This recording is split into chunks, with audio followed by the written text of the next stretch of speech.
Jake, great, boss. Good morning, Jake replied. Since when did noon become morning? Garrett glanced at his watch. Jake grinned. This was their daily ritual. Because Jake owned the place, he never showed up at 10 a.m. when longtime manager Garrett would open the bar and let the staff in to begin preparing for the 11:30 a.m. lunch hour. Jake usually showed up around noon, and Garrett would constantly tease him about it. However, Jake was not only his boss, he considered Garrett his close friend. Their wives were also friends, and they themselves trusted each other like brothers. Has the food delivery arrived yet? Jake asked. Yeah, the truck was there about an hour ago. Great. Have you checked the meat? Last time, these freaks brought us almost rotten goods. Everything is kosher, Garrett replied with a smug grin. He had been working for Jake for almost 10 years, first as a bartender, then as a manager, and in all that time he had never forgotten to do what he was asked to do. And there was no particular need to entrust him with anything he himself knew what to do. But Jake still tried to catch him in his mistake. Jake grinned. I'll catch you one day, asshole. Let's see how you smile then. Garrett chuckled, but then his face took on a serious expression. By the way, I wanted to ask, could you and your band perform on Saturday instead of Friday? Benny Rodriguez and his car club want to hold their monthly meeting here on Friday. This made Jake raise his eyebrows in surprise. Aren't they going to Stibbins? He asked, naming another bar in town. Usually, yes. But they seemed to want a change of scenery, and when Benny asked, I couldn't say no. It's a good deal. These guys love to drink. You bet, Jake noted mentally. For several years, he had been trying to lure Benny's car club to his establishment, but they invariably refused. And suddenly, wait, Jake caught himself. Have you already booked them? So why ask my permission then? He already knew the answer, but it was part of their game, so he waited for Garrett to answer. He just laughed, but before he could say a word, one of the waiters approached them with another of the million questions that Garrett had to solve every day. In most cases, the questions were absurd, like, what's in a martini? But as everyone who has worked in catering knows, there are no stupid questions. Jake chuckled and left Garrett to handle things. As an owner of the Bacon Bar and Grill, he was not involved in day-to-day operations. Garrett and the second manager, Karen, did a great job on their own. His role was more of a supervisory one. He's the captain of the ship, making sure everyone, including Garrett and Karen, is doing their job properly. Well, he also played in his own band. That's one of the benefits of owning a bar and grill. You always have a stage. Jake looked around his bar, assessing the situation with an experienced eye. The lunch hour was in full swing, and the hall was full. The establishment was not very large, a bar with 14 seats and 25 tables, but it was his place, his pride. Watching the staff work like a well-oiled machine, he felt his chest fill with pride. He worked towards this for many years. He was happy. He had his own business, a beloved wife and 2 children, or rather, adopted children, but he adored them. Life couldn't be better. It wasn't always like this. Hey, Jake. A voice came from the other end of the hall, tearing him out of his thoughts. Jake turned his head and saw Casper Jones, the drummer of their band. He was sitting at a table with several colleagues. Jake walked towards him, but halfway there he accidentally glanced to the right and met the eyes of a girl about 18 or 19 sitting alone. Suddenly a feeling of déjà vu came over him. He froze for a second, continuing to look into her eyes. But just as quickly as this feeling appeared, it disappeared. Shaking his head, Jake looked away and walked further towards the impatient Casper. What the fuck, dude? What the hell is with moving the gig to Saturday? Asked Casper. Several people at nearby tables turned to see this splash, but after a couple of seconds they returned to their business. Jake shook his head and chuckled. Casper was the most reckless in the group. The only one who has not yet married and probably never will. He had a different girl on his arm every night, but he was also a kick-ass drummer, a cool guy, and a loyal friend. Garrett already told you, didn't he? Said Jake. It was a statement, not a question. Yes. What's the matter, dude? Jake chuckled. What? broke the chick's schedule for a week. Casper showed shock on his face for a moment and then burst out laughing. Everyone else at the table laughed along with him. "I can't hide anything from you, Jake," said Casper. "You're predictable as hell, Casper.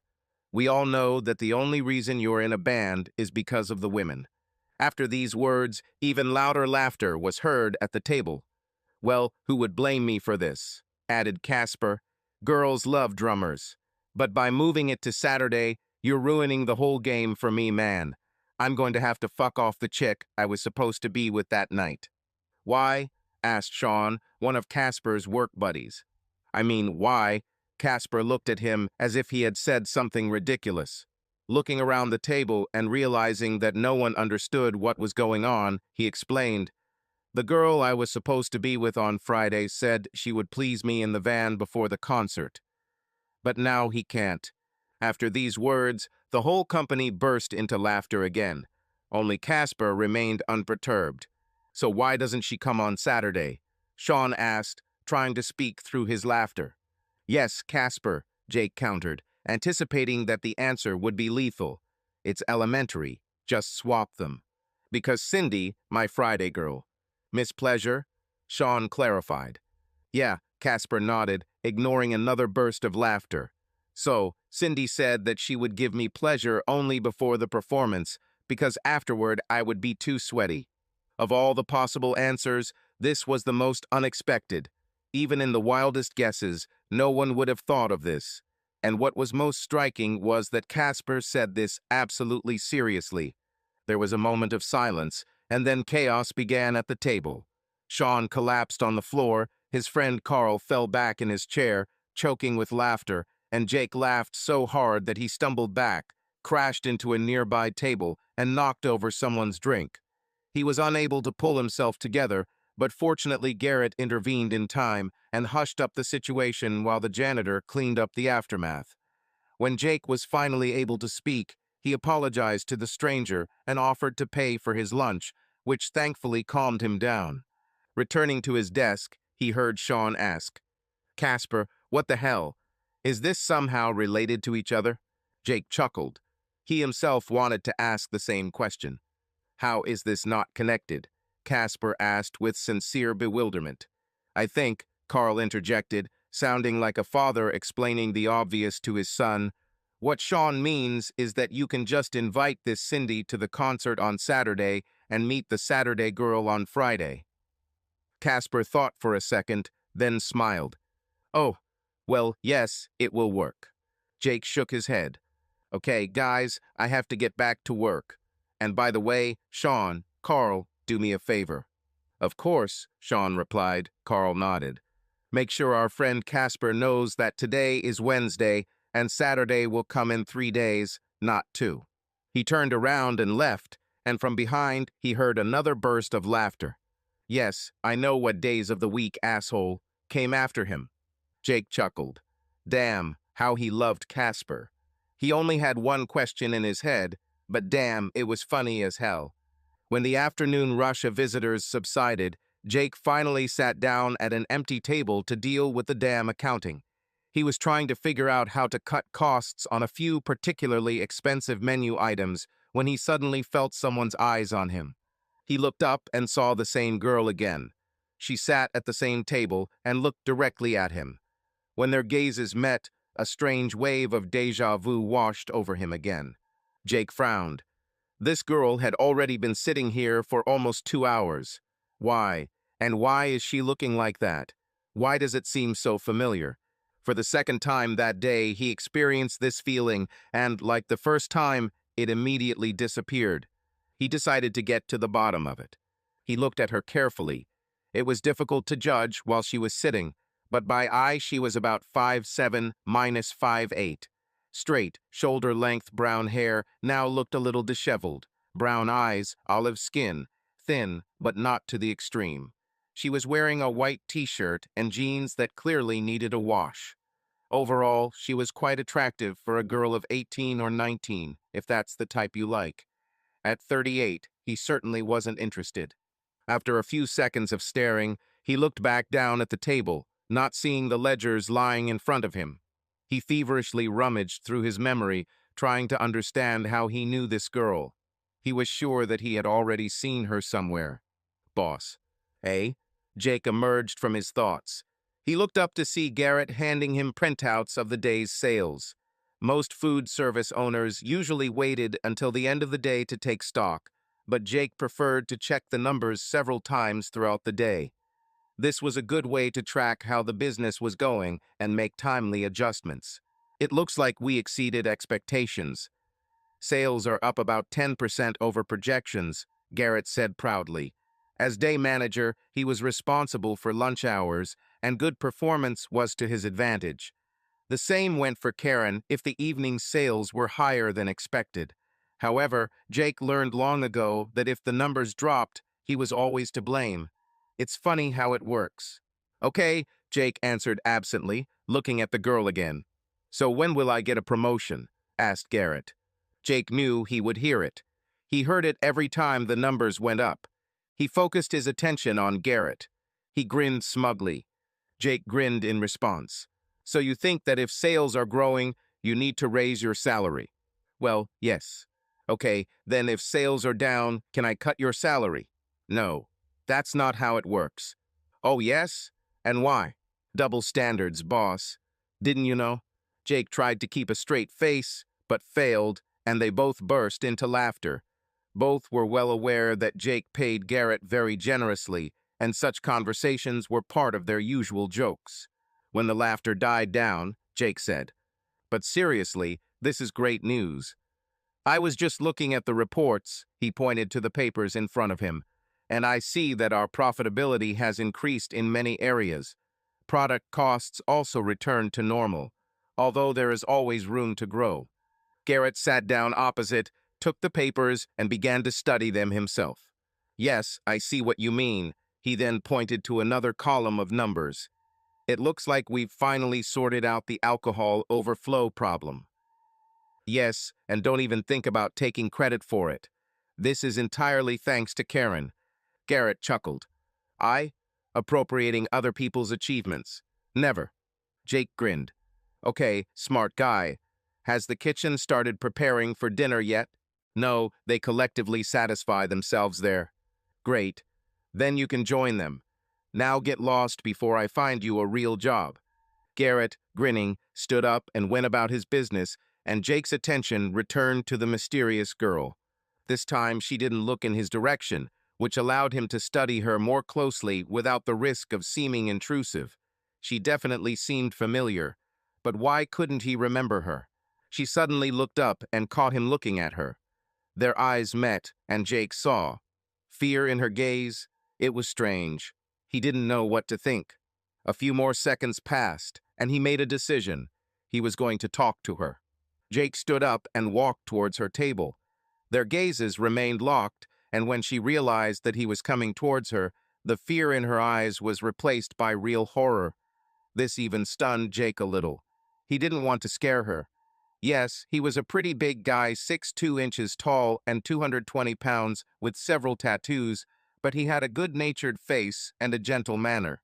However, he had already decided to solve this riddle, so he did not stop. "I beg your pardon, young lady," he said politely as he approached her desk.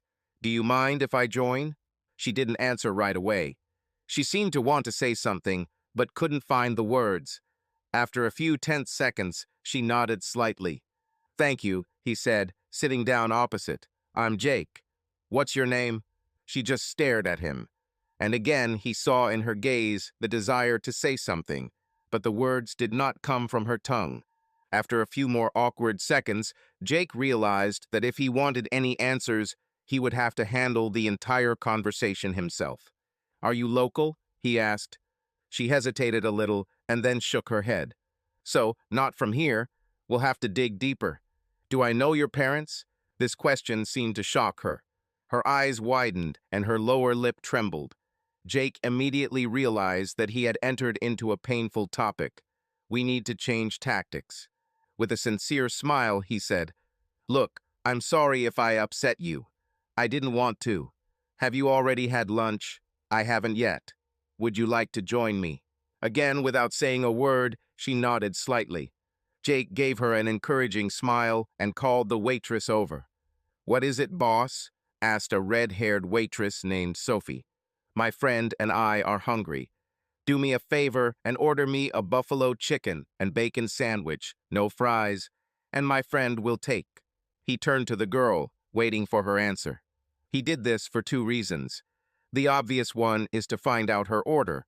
The less obvious one is to try to get her to talk. He had already begun to seriously suspect that she was mute. She answered hesitantly after a few moments. "I'll have a burger, if that's okay." "Well, at least now I know she's not mute." "How about a burger with bacon and cheese?" Sophie suggested. "He's just amazing. Ask our boss." She nodded towards Jake. Jake chuckled. "He's really good. There's a reason this place is called the Bacon Bar and Grill. We have everything either with bacon or in bacon, and when it comes down to it, our bacon is the best around." Jake's cheerful tone made Sophie laugh, and for the first time, something like a grin flashed across the girl's face, which made him freeze for a second. There was something familiar about that grin. Where has he seen her before? "Okay, I'll take it," the girl concluded. "Anything to drink?" Sophie asked. Jake looked at the girl, indicating that he wanted her to order first. He really wanted to help her open up and figure out this mystery. She gave him a questioning look until she realized that he was waiting for her order. She looked stunned for a moment, but then her expression changed. The smile returned, but now wider, as if she understood what he was doing. She figured out his game. This made him chuckle, and she responded in kind. And then it dawned on him. This laughter. He had heard this laughter thousands of times, but many years ago. But this laugh did not belong to the girl who was sitting in front of him. That laugh belonged to his ex-wife, the same bitch who had ruined his life so much that he could barely recover. He looked into the girl's eyes, the same as his own, and realized who was sitting in front of him. My heart began to beat faster, my face flushed, my palms became sweaty, and tears appeared in my eyes. "This can't be, this can't be," repeated in his head over and over again. He didn't know how long he sat there, but Sophie brought him out of his daze. "Is everything okay, boss? You look like you've seen a ghost." He tore his eyes away from the girl and looked at Sophie. In a voice full of brokenness, he said, "Give us a minute, please." Sophie nodded quickly and, giving him a worried look, hurried away. Jake looked at the girl again, and when their teary eyes met again, he saw that she understood, he recognized her. He cleared his throat. Ashley, is this you?" She nodded. She tried to hold back her tears, but the dam finally broke, and they flowed down her cheeks. Jake was shocked. He also could not hold back his tears. They flowed freely, but he didn't care. He saw his daughter again. No, not a little girl, but a young woman, but now that he knew who was in front of him, he could see in her the features of the little girl who had been taken from him when she was only 3 years old. He couldn't believe it. He had so much to say. He had dreamed about this moment for years, replayed this conversation in his head millions of times, but now that this moment had arrived, he could not find the words. But he knew he had to say something.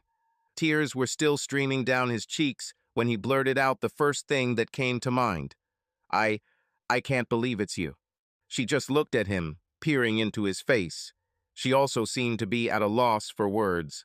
The silence dragged on, but the tears continued to flow. Jake decided to interrupt him. "It's so good to see you. You have no idea how long I've been dreaming about this moment." Her expression instantly changed when she heard these words. Now anger was blazing in her eyes. "Oh, you dreamed about this, right? Then why didn't you ever come for me?"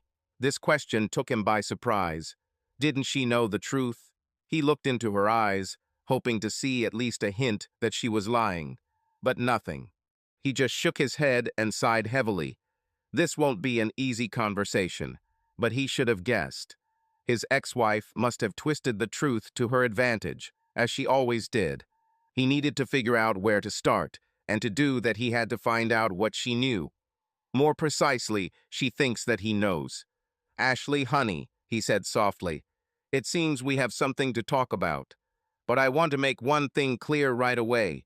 I would never give up on you voluntarily in my life. Ashley looked at him suspiciously. Now it became clear that she had been fed lies all her life. I don't understand, she said. What does it mean? Jake sighed. It will be better if you tell me what you were told, and then we'll figure it out. She looked at him again with that same look that sent shivers down his spine.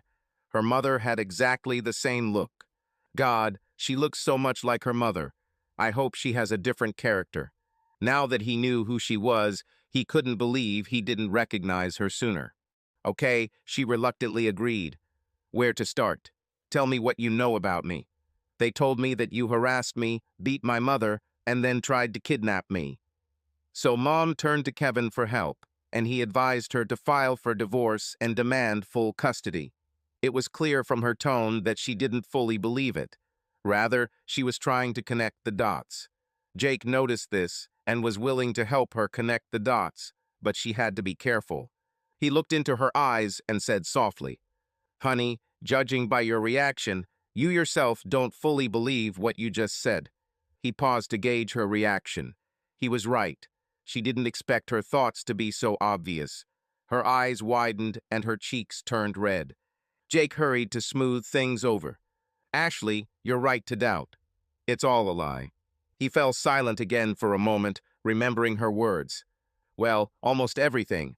Kevin actually advised your mom to file for divorce and demand full custody. But that's where the truth ends.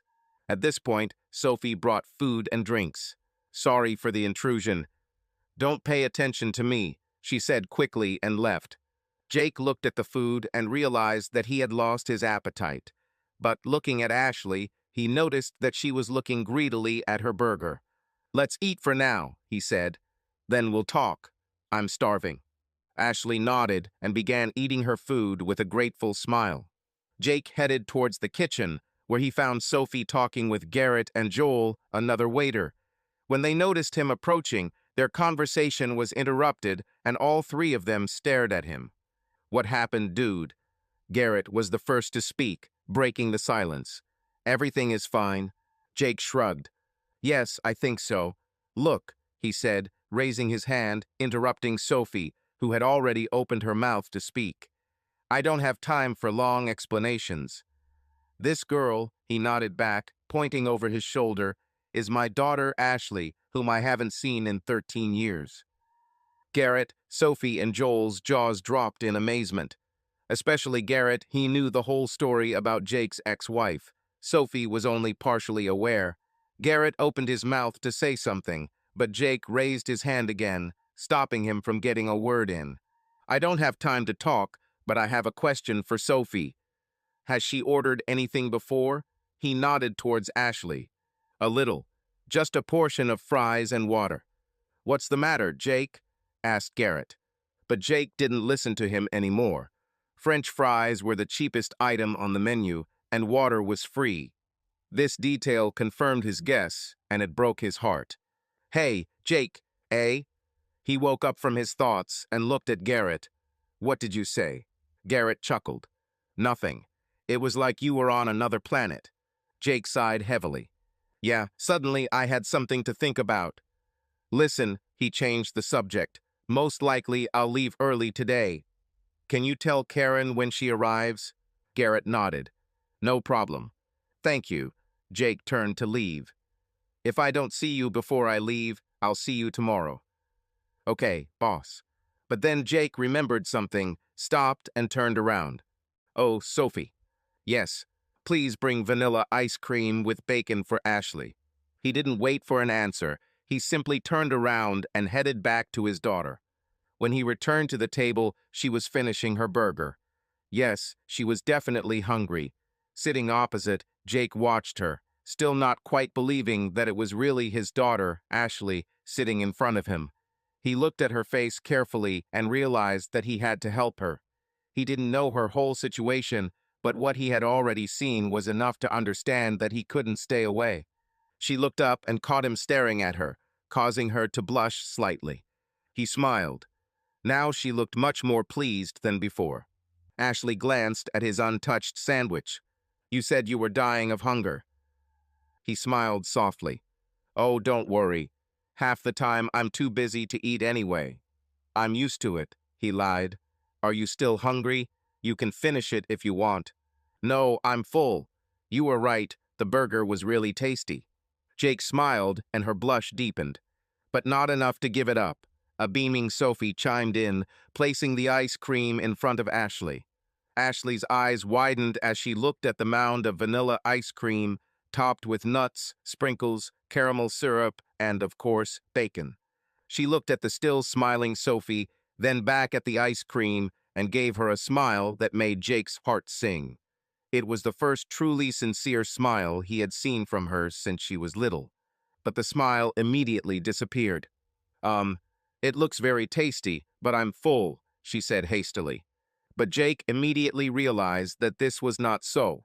In her eyes, in her voice, he guessed, she most likely has little money, and she is afraid to talk about it. It was necessary to come up with something quickly so as not to hurt her pride. Yes, she is his daughter, and normally there would be nothing strange about her father paying for her food. But this was no ordinary situation. This is for both of you, Sophie suddenly intervened. It's huge. I could never finish one alone. Jake looked at her gratefully. She was smart, observant enough to understand what is going on, even without knowing all the details. He looked back at Ashley. Their gazes met, and her eyes narrowed, as if to say, I know what game you're playing, buddy. He held her gaze until a slight smile appeared at the corner of her lips. Sophie isn't the only insightful one here. They looked at each other for a moment longer, and then, breaking the silence, Jake took a fork after all. Sophie had deliberately brought only one spoon and scooped up some ice cream. Ashley followed suit a few seconds later. It was creepy, Sophie muttered. Jake looked up in surprise, unable to answer with his mouth full. Sophie looked at him with an amused expression. You don't even understand, do you? Jake looked at Ashley, trying to figure out what he was talking about. Judging by her face, she was no less puzzled. That smirk, Sophie said, nodding at Ashley. She's one and only yours, boss. Jake turned to Ashley and saw the same shocked expression on her face as he did on his own. And then, almost simultaneously, they both broke into identical grins. Sophie laughed. God, even a smile. Honestly, I don't understand how it took you so long to figure out who she was. Have you ever seen her eyes? Jake laughed and Ashley giggled, making his skin crawl. Damn, that chuckle. It sounds exactly like my ex's. And then it dawned on him.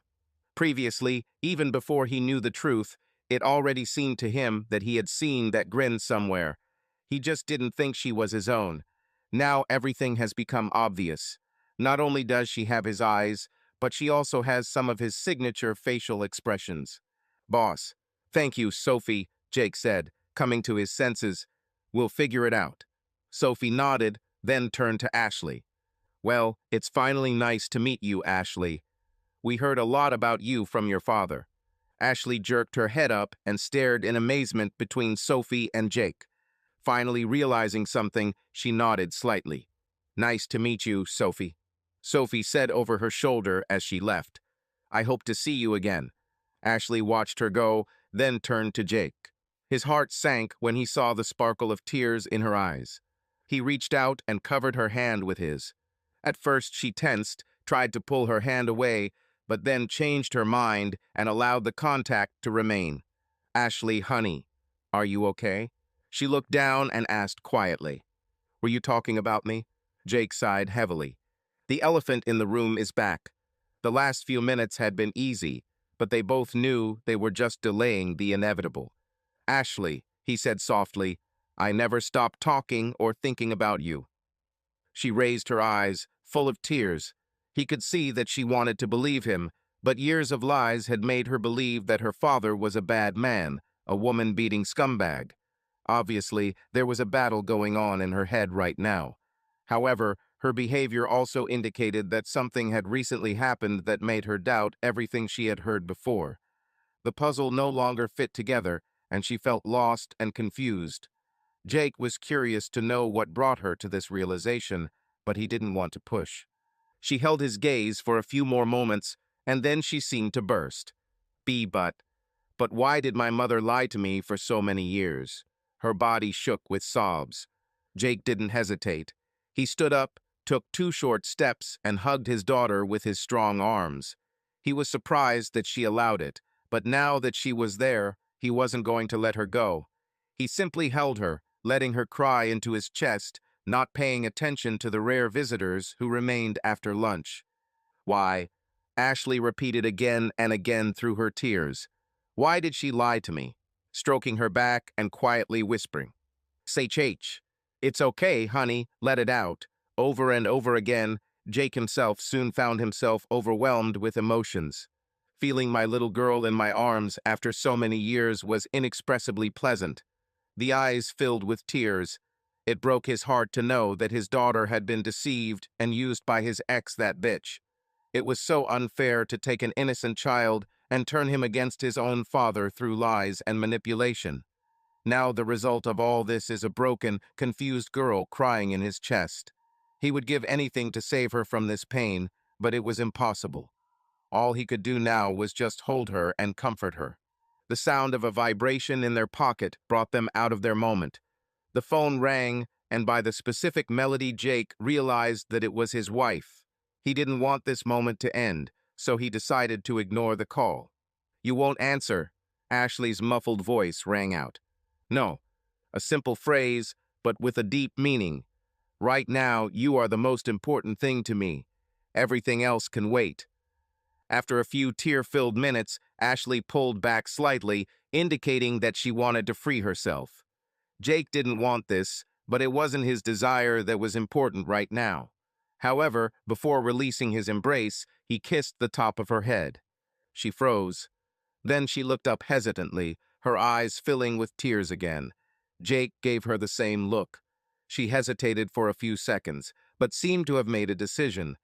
Instead of moving away, as she had intended, she, on the contrary, pressed herself closer to him, continuing the hug. Why did she lie to me? Her voice was soft, but there was already steel in it. She really wanted to know the answer. The difference in her wording made Jake wary. First, she asked, why would she lie to me? As if she didn't yet fully believe that she had been deceived. Now she asked, why did she lie to me? One small change of word, but with a radically different meaning. Jake realized that the only thing that could be said now was the truth. But the problem was that he himself did not know the whole truth. He had his own guesses, but his ex never gave him a clear answer to why she ruined his life so much. He sighed heavily. He did this too often today. I'll be honest, he said. I don't know the exact answer. I've asked this question 1,000,000 times. Ashley pulled away, indicating that she wanted him to release his hands. He did so, and she sat down at the table again. Returning to his seat, Jake noticed that the table had already been cleared, including her forgotten sundae. All that was left was their drinks and a stack of paper napkins that weren't there before. He glanced towards the bar and saw Sophie and Joel watching them with smiles. Sophie winked and then turned back to Joel, making Jake chuckle. Sophie is very sweet, Ashley said, noticing the exchange of glances. Jake took the napkin and handed it to his daughter. Yes, she is good. I am lucky to have such people working for me.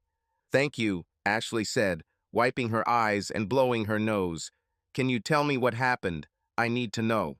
There was a desperate plea in her voice. Jake nodded. I'll tell you everything I know. You deserve the truth. He took a sip of his drink and cleared his throat. It won't be easy, but it is necessary. He gathered his courage and began. Your mom and I met in high school. I know that, Ashley interrupted. You, Mom, and Kevin studied together. Mom dated Kevin, then they broke up, and she started dating you.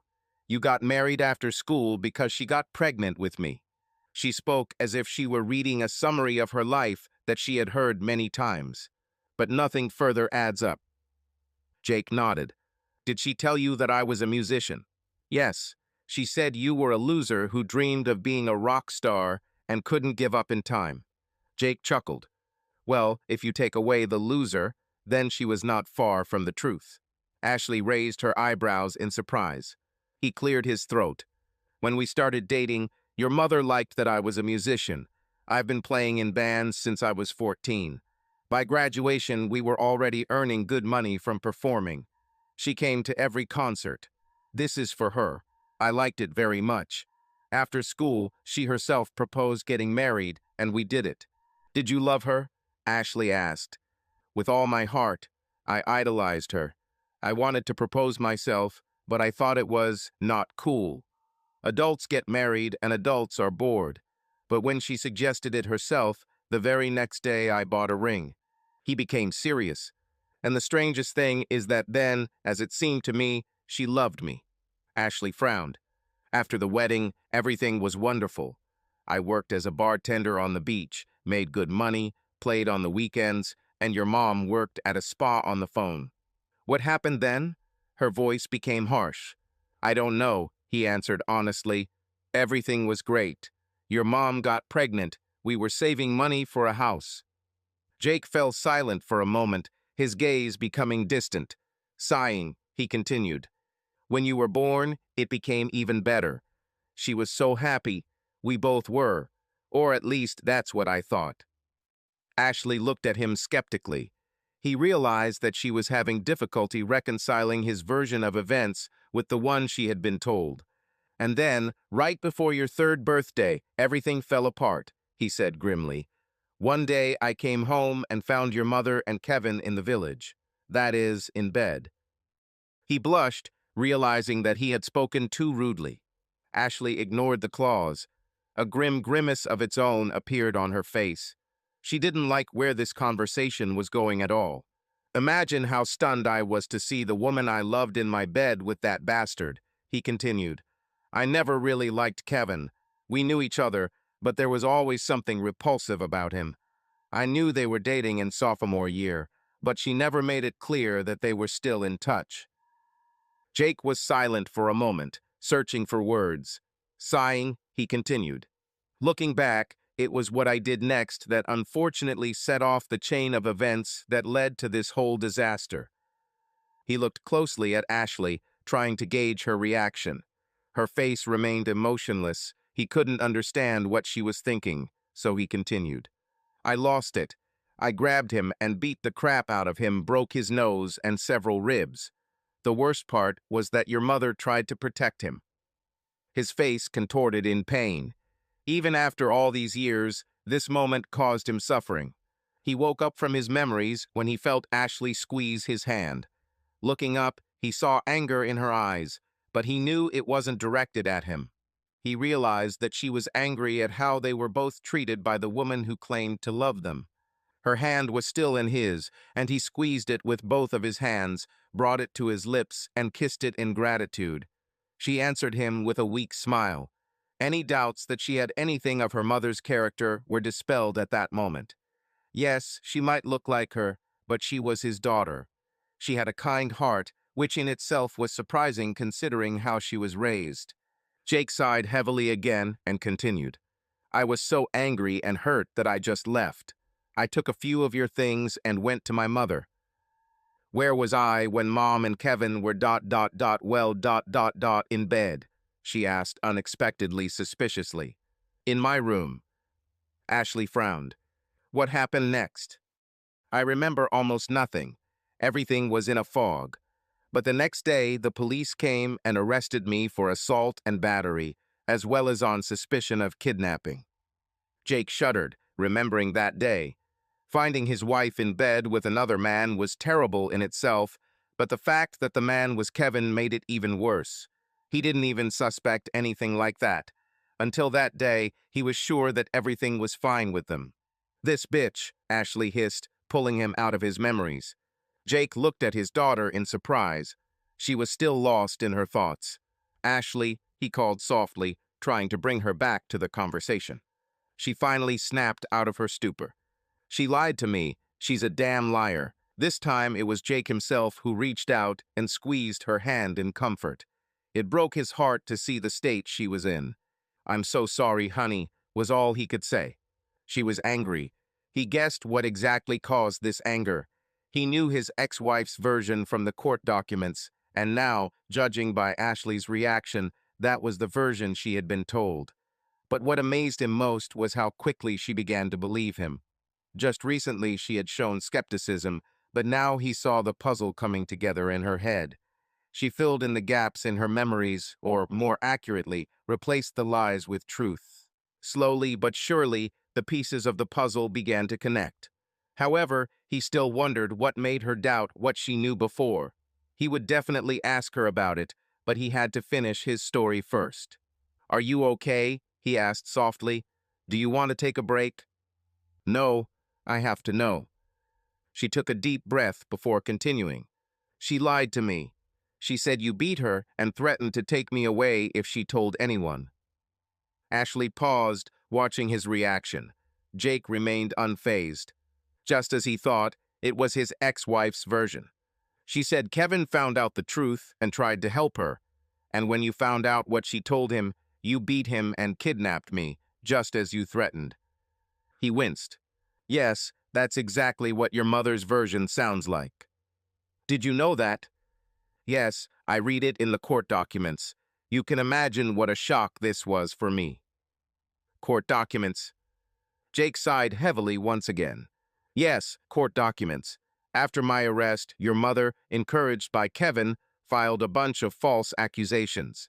In addition to the assault and battery charges, she filed for divorce, claiming that I was abusive to her." Tears welled up in his eyes. "But the worst was yet to come. She filed a lawsuit to deprive me of parental rights, accusing me of offending you." "How could she?" Ashley hissed. "Don't such accusations require evidence?" He wiped away his tears. "Well, she had bruises." Ashley raised her eyebrows in surprise. Seeing her expression, Jake hastened to explain. "I was never able to prove it, but I think there could be two options. Either she got the bruises while trying to defend Kevin that night, or she gave them to herself to back up her accusations." Jake watched Ashley's face, trying to figure out what she was thinking. Her eyes narrowed, and he could see her mind working hard. She didn't say anything, so he continued. "As for the accusations that I offended you, they trained you." Action freezes. "What?" Her reaction made him flinch. He quickly looked around, remembering that they were in his establishment. Fortunately, at this time it was almost empty. They found themselves in that gap between lunch and happy hour that all food establishment owners hate. He looked at her again and was shocked to see how angry she was. Yes, she had already shown signs of irritation during their conversation, but now she was furious. "What do you mean? They trained me?" she asked, gritting her teeth. As gently as possible, he replied, "There's no other way to say it. They trained you. My mom bailed me out a few days later. Almost immediately, I was handed divorce papers. In addition, an order of protection was issued, prohibiting me from going anywhere near you, your mother, or the house. I was so shocked that I immediately went there, convinced that this was some kind of mistake. She couldn't do this to me, I told myself. The accusations were bad enough, but the fact that she said I molested you almost killed me." Jake paused for a moment to gauge Ashley's reaction. She looked impatient and eager to continue, so he continued. "Well, I got there, and then all hell broke loose. Kevin was there. Your mother started yelling all sorts of nonsense. I wanted to see you, but they wouldn't let me, so I started to panic, and the next moment the cops showed up, and I was back in jail. Because I violated the order of protection, I was denied bail and sat in a cell until my trial." "But how did they train me?" Ashley interrupted impatiently. She was still angry and demanded answers. "I'm getting to that point, honey. It makes it easier to tell the story." "Fine." He wanted to end this conversation as quickly as possible because it still hurt him to remember it. "Ashley is happy." "Where did I stop?" Jake asked thoughtfully, trying to remember. "Oh yes, exactly. My lawyer persuaded me to make a deal. To be honest, the assault charge didn't bother me too much. I knew I was to blame. I beat him really badly, but other accusations frightened me much more. In the end, I agreed to the deal and received 6 months in prison and a fine. I was facing a year, but the judge showed sympathy. There's almost no money left your mother, and Kevin left me with nothing. Luckily, my lawyer agreed to help me, even though I couldn't pay him much. Have you tried to fight for a divorce? Ashley asked. Jake shook his head. No. From the moment she cheated on me, our marriage was over. I was only interested in you. Ashley grinned, his grin. Taking a sip of water, he continued. While I was in prison, your mother constantly tried to get me to sign divorce papers. But I refused unless she agreed to joint custody. When I came out, the court ruled that I could only see you under supervision. Jake fell silent. Now he was going to answer the question that was tormenting her. He knew she wouldn't like the answer. His voice trembled. You came in with a social worker, looked at me, screamed, and burst into tears. Ashley was shocked. But, but, but I don't remember this. You weren't even 4 years old yet, honey. But it was clear from her expression that she was shocked by this discovery. She looked as if she blamed herself for her mother's despicable act. Jake knew he had to stop this immediately. Ashley, please look at me. She looked him straight in the eyes. It's not your fault. Can you hear me? But why don't I remember this? She whispered, lowering her eyes to the table. Jake took her hand again. It's not your fault, he repeated firmly. Can you hear me? It's your mother's fault, not you. We were both victims. She raised her head. Her lower lip trembled. After a few moments, she nodded hesitantly, but Jake wasn't sure she believed him. Ashley cleared her throat and said, The last thing I remember about you was how we were getting ready to leave. I don't remember much except the red teddy bear. I remember being scared, but I didn't know why. It was just after your 5th birthday. I remember this day like it was yesterday, he said with a distant expression. Probably the worst day ever. Returning to reality, he continued. After that first meeting, when you were scared, the social worker wrote a report, and I was on the verge of losing you forever. But I wasn't going to give up that easily, so my lawyer filed a request to have an expert question you. Your mother resisted, but the judge agreed anyway. It immediately became obvious to the expert that you had been coached, and he indicated this in his report. But the damage had already been done. You were deathly afraid of me. Ashley looked at him with tears running down her face. Jake let go of her hand, gently cupped her face in his hands, and wiped away her tears. He needed to console his little girl. What happened next? She asked timidly, as if afraid of the answer. Another 1.5 years of hell, he answered dryly. We fought for you, for money, for everything. It was like a nightmare. When I looked at your mother during that period, I saw a stranger. The woman I loved and who loved me turned into a cruel and vindictive person. You still don't understand what happened? Ashley asked with desperation in her voice. She seemed to have a hard time believing her mother's actions. Jake understood her perfectly. Obviously, Kevin was behind all of this. As I said, we knew each other a little, but something about him repelled me. Until the day I found them in bed, I didn't even suspect anything. I was such an idiot, he shook his head. Taking another sip of water, he continued with sadness in his eyes. In general, although I did nothing wrong, your mother turned you against me so much that the court decided that it would be in your best interest to stay with her. But why? It's so unfair.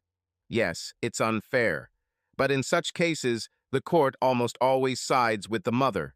And you were so afraid of me that they decided it was better if I disappeared from your life. The last time I saw you was the day after your 5th birthday. I brought you a red teddy bear, hoping for a miracle, for at least some chance of getting you back. But like I said, the damage was done. You didn't want to come even 10 steps closer to me. Tears were streaming down his cheeks. A few days later, even though it was killing me, I signed the divorce papers and finally lost you. There was silence. They both sat there, letting the tears flow, digesting everything that had been said. Silence reigned. They both sat with tears running down their cheeks, realizing everything that had been said. Jake didn't talk about these events for many years. From time to time, he remembered them, but retelling the whole story again stirred up the same emotions in him. In his entire life, he told this story in full to only 2 people, Garrett and his wife, the woman who saved him and pulled him out of the abyss. but that was a long time ago. The thought of his wife made him smile. She will be as surprised as he is to learn that Ashley has appeared in his life. My wife. He remembered her missed call and realized that he needed to call back. He looked at Ashley. She stared at one point. Ashley, he called softly. She returned from her thoughts. There was anxiety in her gaze. Are you okay? She shrugged. I tried to fill in the blanks, and you helped me with that, but it's just so unfair. My mom lied to me for so many years, and I still don't know why. Jake sighed again. He could understand her. I experienced this feeling myself for many years. I don't know what to tell you, honey. Your mother did what she did, but what matters now is that you're here. Ashley didn't answer immediately. Now she studied his reaction. He had just brought up a topic they had carefully avoided the real reason she was here. If his part of the story was the elephant in the room, then her story was the second, albeit a little smaller. What did she want? Were you planning to stay? Or will he leave as soon as he gets answers? Why did she decide to find him now? Did her mother know where she was? Did Ashley receive his letters? There were endless questions. Jake knew what he wanted, but what did she want? He decided to give them both some time to think things over. He knew how hard it was when the person who claims to love you lies to your face. His ex-wife cheated on him, but it didn't last long. Ashley has been lied to almost her entire life. It should have been much harder. I think we should take a break, Jake said. I definitely need it. I'll go to the toilet and call you back. Do you mind? Yes, I think that's a good idea. I need to go to the toilet too. Okay, let's go. I'll show you where he is. They both understood that the conversation was not over yet. They had a lot to discuss, but Jake hesitated, not wanting to push. She had already been through a lot, and his protective instinct prevented him from causing her any more pain.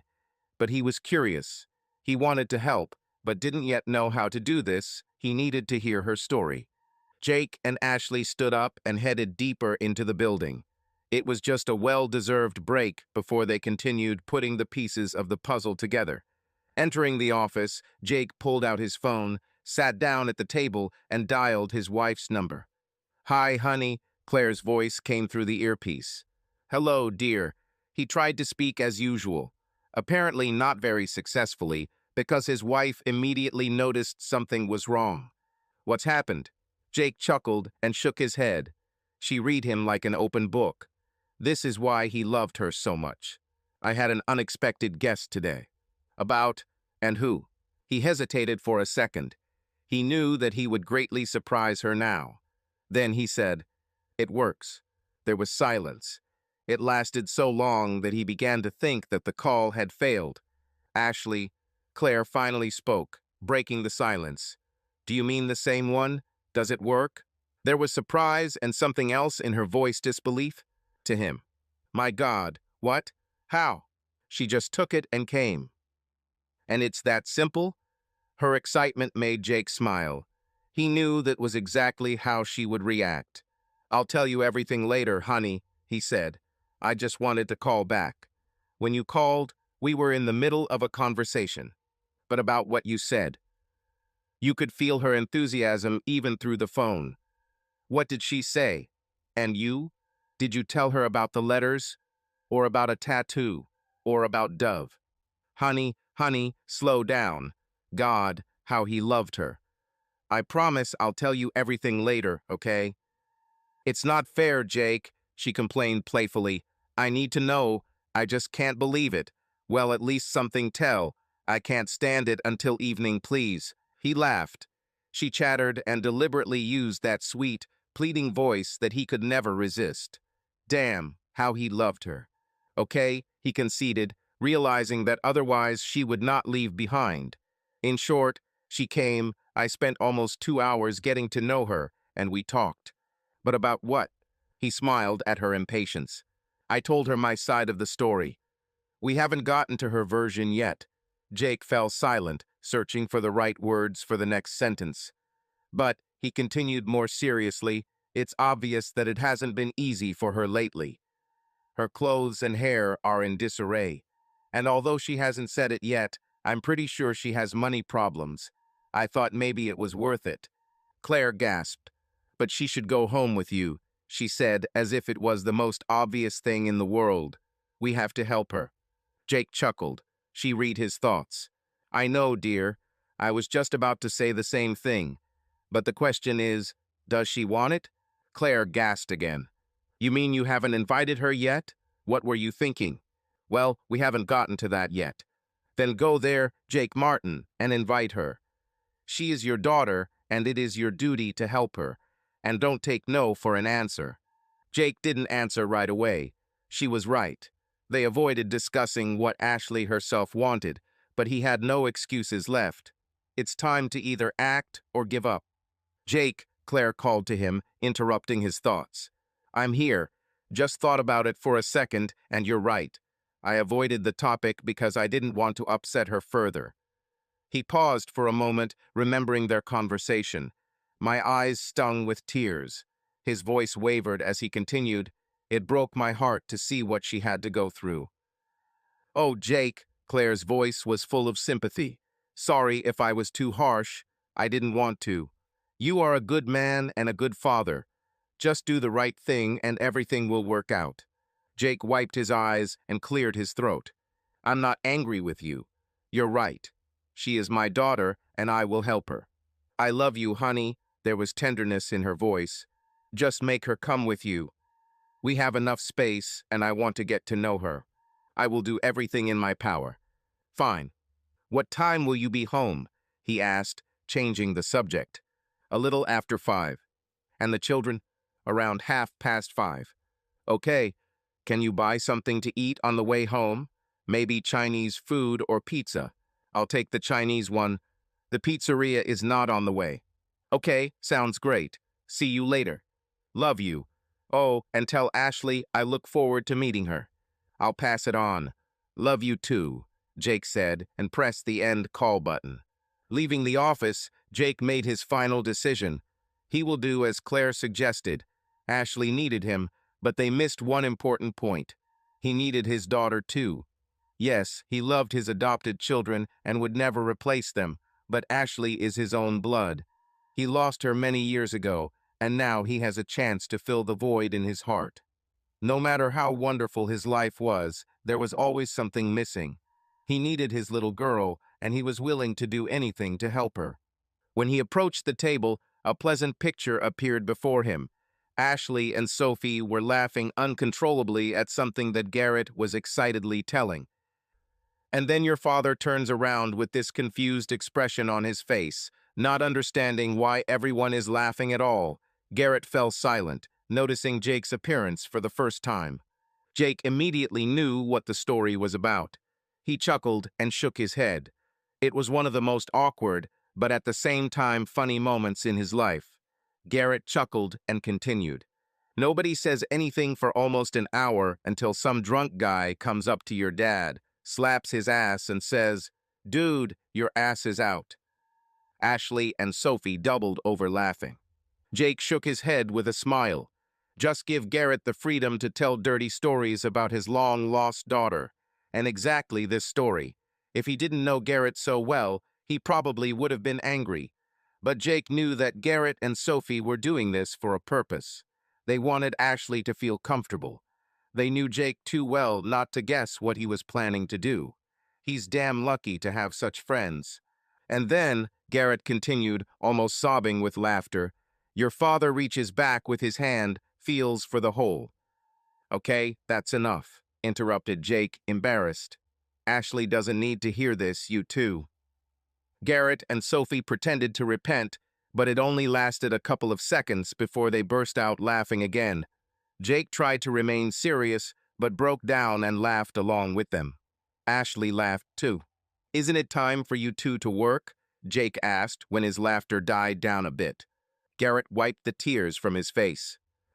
Yes, but we wanted to show Ashley what her father is really like. Yes, boss, Sophie teased, still laughing. She should know what she's getting into. Ashley giggled, which caused another fit of laughter from Garrett and Sophie. What should I do with them?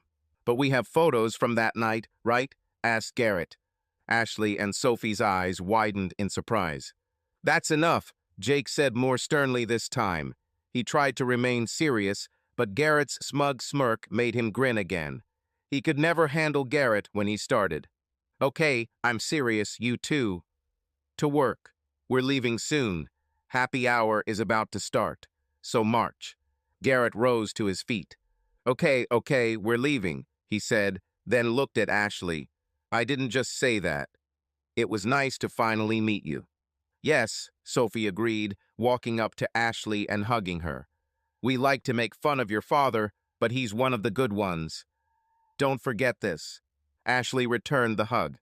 I won't forget. And thanks for everything. Both of you. Sophie released her, winked at Jake, and followed Garrett into the kitchen. They are very good. I like them, Ashley said, sitting back down. Jake chuckled. Yes, they are like that. They are the best. Garrett has been with me since the beginning, and Sophie has been with me for almost 5 years. Then, with feigned irritation, he added, but they don't know when to keep their mouths shut. Ashley laughed a little, but then her face became serious. So we're leaving soon, she asked carefully, referring to what he had just told Garrett. There was a question in her eyes. He guessed what she was thinking, but she looked as if she was afraid to say it out loud. So he decided to take Claire's advice and just say it straight out. Taking a deep breath, he said, I just talked to my wife. Ashley's eyebrows shot up. Wife? It was obvious that she didn't know he had a family and was afraid of what it might mean for her. He should have calmed her fears right away. Yes, her name is Claire, and she really wants to meet you. Now she was truly shocked. But I. Jake took her hand again. Calm down, honey. Yes, I have a wife and 2 children. Well, actually, adopted ones, but I adopted them, he added, hoping that this would calm her down a little. Clara is only a couple of months younger than you, and Carter is 16. See, I met Claire about 8 months after I signed the papers, and she helped me. He paused to watch Ashley's reaction. When she didn't say anything, he continued. After your mother took you away forever, I was in a terrible state. I was constantly angry. I didn't want to live anymore. There was almost no money, but I managed to live with my mother and then with friends. And then I met Claire, he added with a smile. Thinking about Claire always made him smile. Her husband left, leaving her with 2 small children. She helped me get my life back and showed me that I could be loved again. He took another deep breath and added, She saved me. If it weren't for her, I wouldn't be here. And she wants to meet you. She wants to meet me? Ashley asked, as if she couldn't believe it. But why? Tears began to shine in her eyes. Yes, she knows everything about you. And Clara and Carter too. They all want to meet you. Is it true? She asked in surprise. He smiled. Yes, Claire's exact words were, Tell Ashley I can't wait to meet her. So, will you come with me? She looked at him with hope in her eyes. So he continued. And more importantly, I want you to come home, Ashley. He said it. He wanted his daughter to come home. But does she want this? He noticed that she understood the word he used, home. Now she could have no doubt about what he wanted. He held his breath, waiting for her answer. Almost a full minute passed. Violent thoughts were clearly going on in her head. He even realized that he had not been breathing all this time. When he finally exhaled, Ashley seemed to wake up. Her tear-filled eyes met his gaze, and she said quietly, Fine. Then tears rolled down her cheeks. Jake didn't hesitate. He jumped up and hugged his daughter tightly. This time she didn't resist. She accepted it without hesitation. Ashley held on to him as if her life depended on it. He wondered if she even remembered what it was like to be hugged by her father. I don't think that bastard Kevin ever hugged her like that. But now it didn't matter.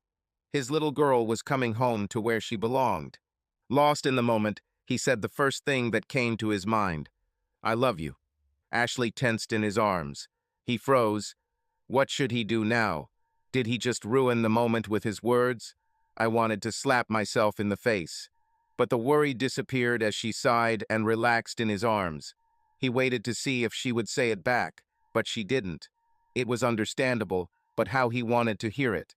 It's okay, he thought. They have a whole life ahead of them to make up for lost time. Are you okay? He broke the silence. Yes. Why don't we leave here and go home? Ashley pulled away, looked him in the eyes, and nodded. After releasing her, Jake was surprised to see her reach under the table and pull out a small suitcase, the size of a carry-on. He didn't even notice that he was there. She caught his surprised look and smiled shyly. Taking her hand, he led her across the room, nodding to a grinning Garrett, and out the back door where his truck was parked. Throwing her suitcase into the back, he helped her sit down, took the driver's seat himself, and headed home. Jake couldn't remember the last time he'd been this happy. It wasn't that he was unhappy, it was just that something was always missing. But now this something has been found. Everything became the way it should be. He glanced at Ashley with a smile, but it immediately disappeared. The girl looked terribly tense. He was so immersed in his thoughts that he forgot that for her all this was a step into the unknown.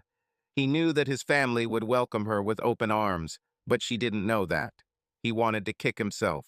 He is happy here, like a pig in a puddle, and his daughter is afraid. He reached out and squeezed her hand. She responded with a slight squeeze, glanced at him, and smiled weakly, but her tension was palpable. Sighing, he focused on the road, realizing that everything was still just beginning. They have only touched the tip of the iceberg. Wow! Ashley gasped in delight as they pulled up to the house. Jake smiled, pleased with her reaction. He was proud of his home. He's beautiful, Ashley whispered, and Jake couldn't agree more. His house was truly beautiful.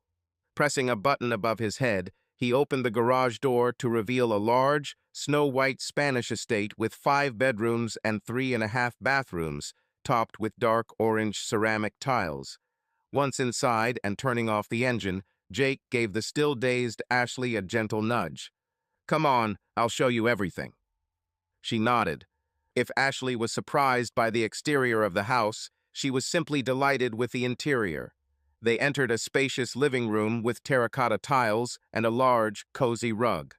The room was furnished with furniture made of wood, fabric, and leather, and there was a huge flat-screen TV on the wall.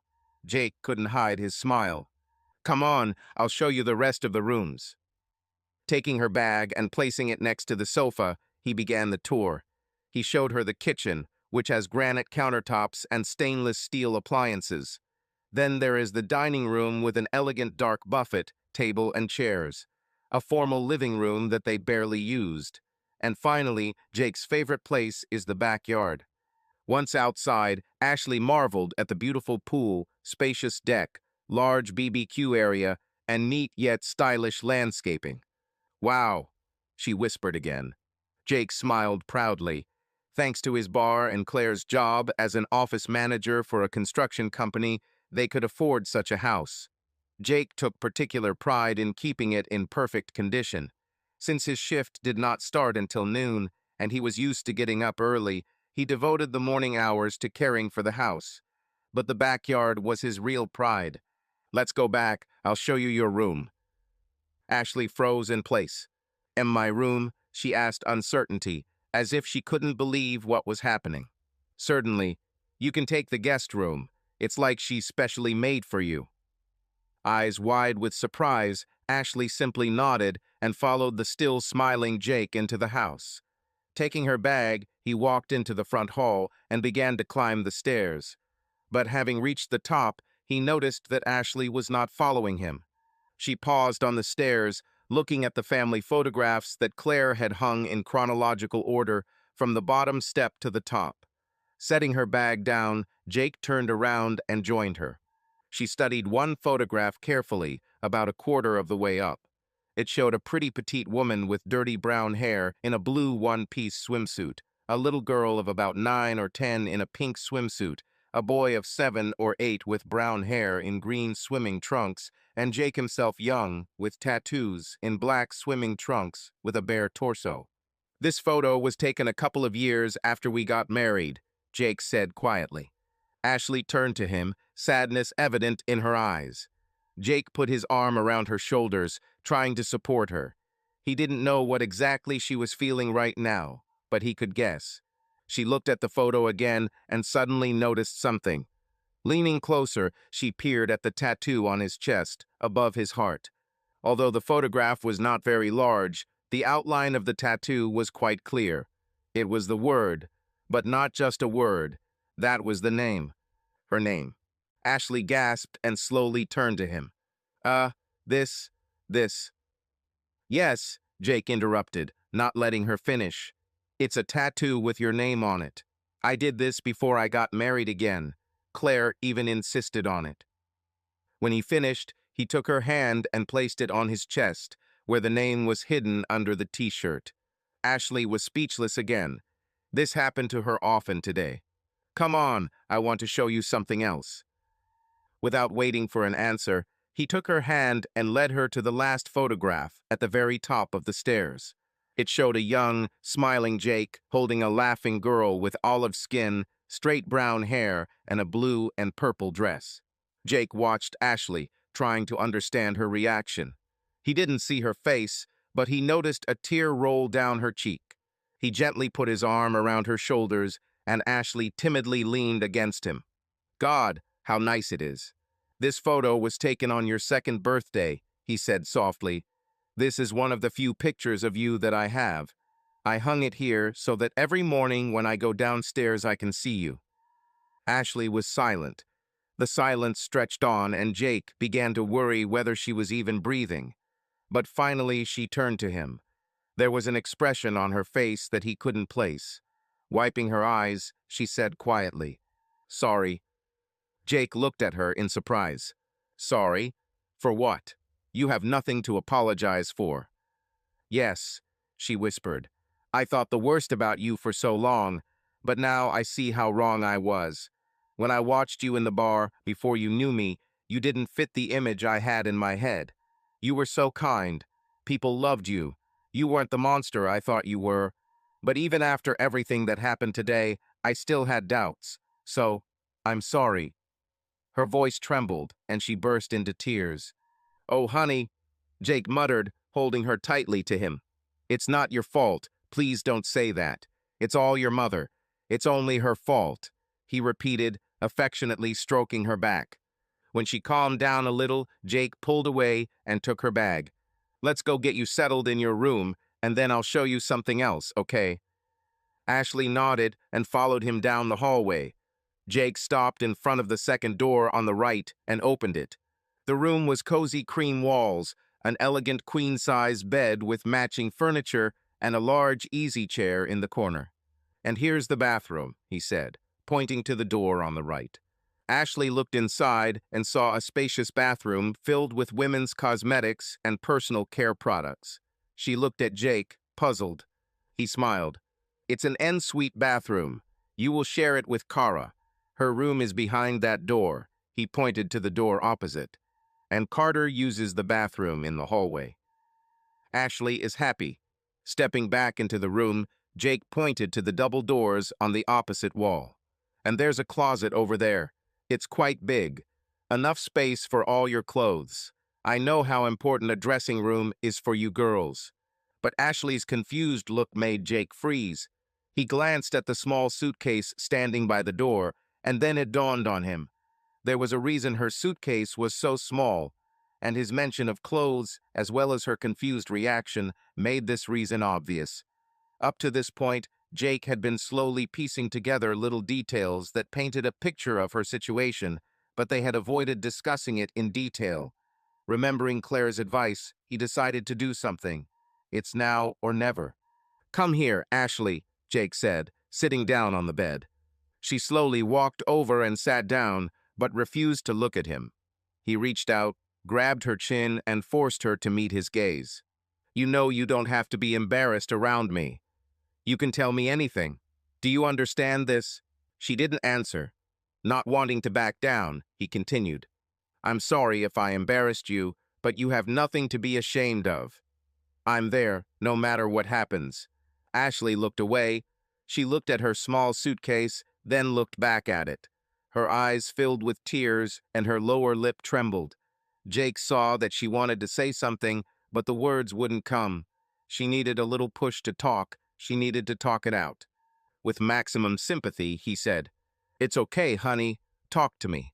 They met their gazes, and he tried with all his might to convey to her that everything would be fine. She's safe with him. After a few moments, she seemed to understand because she nodded slightly, and then it was as if a dam broke. "I need help. I don't know what to do. A week ago, I found out that my mother was lying to me. I didn't know what to do, so I found you. I needed to know the truth. I have nothing. All my things were stolen. I have no money. I have no one. Please help me." Jake pulled her into another hug. She began to tremble, and again her body shook with sobs. "Everything is fine. I'm here," he said confidently. It pained him to see his little girl suffer. That's why he wanted to tread carefully. He couldn't remember the last time he'd seen someone cry as much as Ashley had in the last hour. He wanted to take away her pain, but didn't know how. "So I did the only thing I could. I just held her." When her sobs subsided a little, he let her go and grabbed some tissues from the nightstand, which she took and wiped away her tears. Then, taking her face in his hands again, he forced her to look at him and said, "Ashley, you have loved ones. You have many loved ones. You have me, Claire, Cara, Carter, Garrett, Sophie, the list goes on. You are not alone. Do you understand me?" The passion in his voice was genuine. Ashley looked at him, but didn't seem to believe him. He could see that it was difficult for her to accept the idea of so much support from complete strangers. It's obvious that her mother didn't create a good support system for her growing up. The thought of so many people wanting to help her made her feel uncomfortable. This will take time to realize. He could tell her this endlessly, but words are one thing and actions are another. She needed the support of his family and friends to make sure of this in reality. In disbelief, she asked, But how do so many people who don't even know me want to help?" "Because that's what family does. Even if they don't know you well yet, you are part of a family, and families support each other." He saw that she did not fully believe him. It was time to act decisively. Standing up, he took her hand. "Let's go. Follow me." He led her down the hall to his office music room. Ashley's eyes widened in surprise when she saw the many guitars hanging on the walls. Jake and Claire didn't like to spend money on luxury items, but guitars were an exception. Jake loved guitars, especially vintage ones. "Sit down," Jake said. Ashley sat down on the sofa opposite his desk, which stood between two windows. He himself sat down in a chair and continued, "I know it's hard for you to accept that you have support. It must be overwhelming, but it's true. You need time to understand everything, but know one thing. You have a home here as long as you need it. You are my daughter, and this is your home." He said the last words with such passion that she knew he was serious. He didn't want her to doubt. He saw that she still didn't fully believe it. He needed to show her that he had thought about her all these years, that he wanted her around. Opening the bottom drawer, he took out a folder with documents. He froze for a moment, gathering his courage. He hoped that what he was about to show would put her fears to rest once and for all. Opening the folder, he pulled out a stack of sealed envelopes with "Return to Sender" written in red. "Here," he said, handing them to her. She took the envelopes and began going through them one by one, reading who they were addressed to. Jake waited for a reaction, but the one that followed was unexpected. "Ashley?" he asked. "This bitch." Jake was taken aback. Something was happening, and he needed to find out what it was. "Wait here," was all she said. She left the room and returned a few moments later with a suitcase. Seeing his puzzled expression, Ashley opened her bag and took out a stack of her own envelopes. The only difference was that her letters had already been opened. "Here," she said, handing him a stack of letters. "I found them last week." Jake took the letters, and one quick glance was enough to understand what they were. These were a dozen letters that he had once sent to Ashley over the course of about 12 months many years ago. He knew she was too young to read them, but he hoped his ex would read them to her. He understood that most likely this would not happen, but he felt better that he was sending them. In each letter, he wrote how much he missed her, how he thought about her, and how much he loved her. Even though there were no replies, he continued to send letters, until one day his 13th letter was marked "Return to Sender." He sent it again, thinking there was a mistake, but the letter came back a second time. He didn't know if they had moved or if his ex was sending letters back on purpose. Then he sent 4 more letters, but they all returned. At that moment, he realized that it was all over. He remembered how depressed he was then, and if it weren't for Claire, he might not have been able to continue living.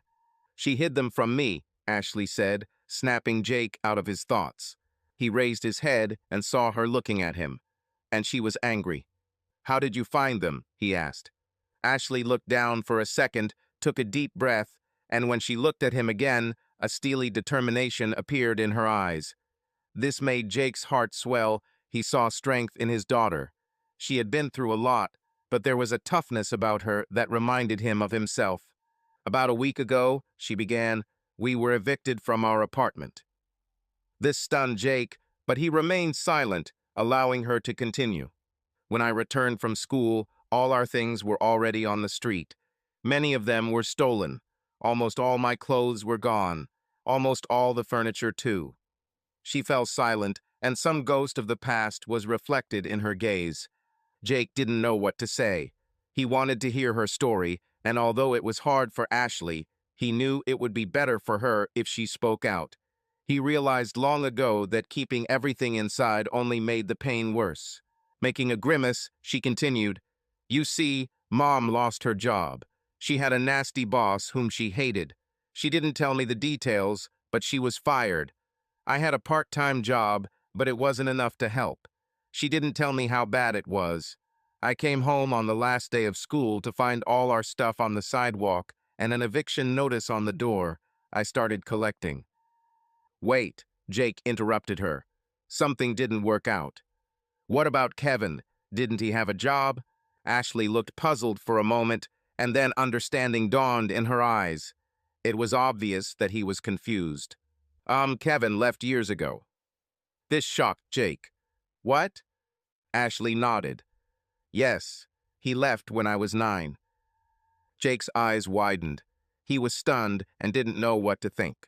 "After we moved north," Ashley continued, "we lived with Uncle Kevin for a while. Then my mom got pregnant again, and we needed more space." She paused, as if trying to put all the pieces of a puzzle together. Holding up the letters, she said, "I guess that's when these letters started coming back." She was probably right. The chronology was the same. The mystery has been cleared up. They really moved. He knew from his lawyer that they were living with Uncle Kevin, but when the letters began to return, he simply did not have the strength to continue fighting in vain.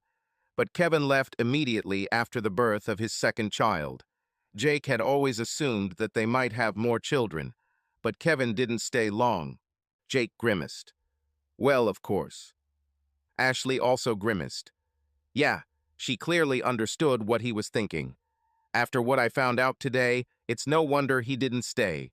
What was Mom even thinking? Only a scumbag can sleep with a married woman." There was bitterness in her voice, and it made Jake grin. Ashley grinned back. Despite everything that had happened today, she showed character, and he liked that. In this respect, she was like him, and for him this was proof that nature is stronger than nurture. "Do you know where he went?" Jake asked. "No. After he left, my mother refused to talk about him. Every time I mentioned him, she screamed at me." Bitch, Jake thought. It's no surprise that Ashley felt responsible for her mother's actions. "What happened after he left?" he asked carefully. Although she showed strength, it was clear that she was on edge. She looked exhausted. "We had to move again. She couldn't afford that apartment. We found a smaller place where I had to share a room with my brother. It was hard for a while, but then my mother got a better job. She dated someone, but no one seriously. We lived in that apartment until the eviction the day I found the letters." Her gaze made Jake silently wait for the continuation. "I rummaged through a pile of things to save at least something. I collected some clothes and personal belongings. She began to breathe harder and began to get excited.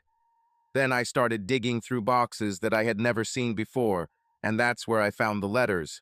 I read them and realized that my mother had been hiding them from me all these years. Then I decided to find out the truth. Does Mom know you found them?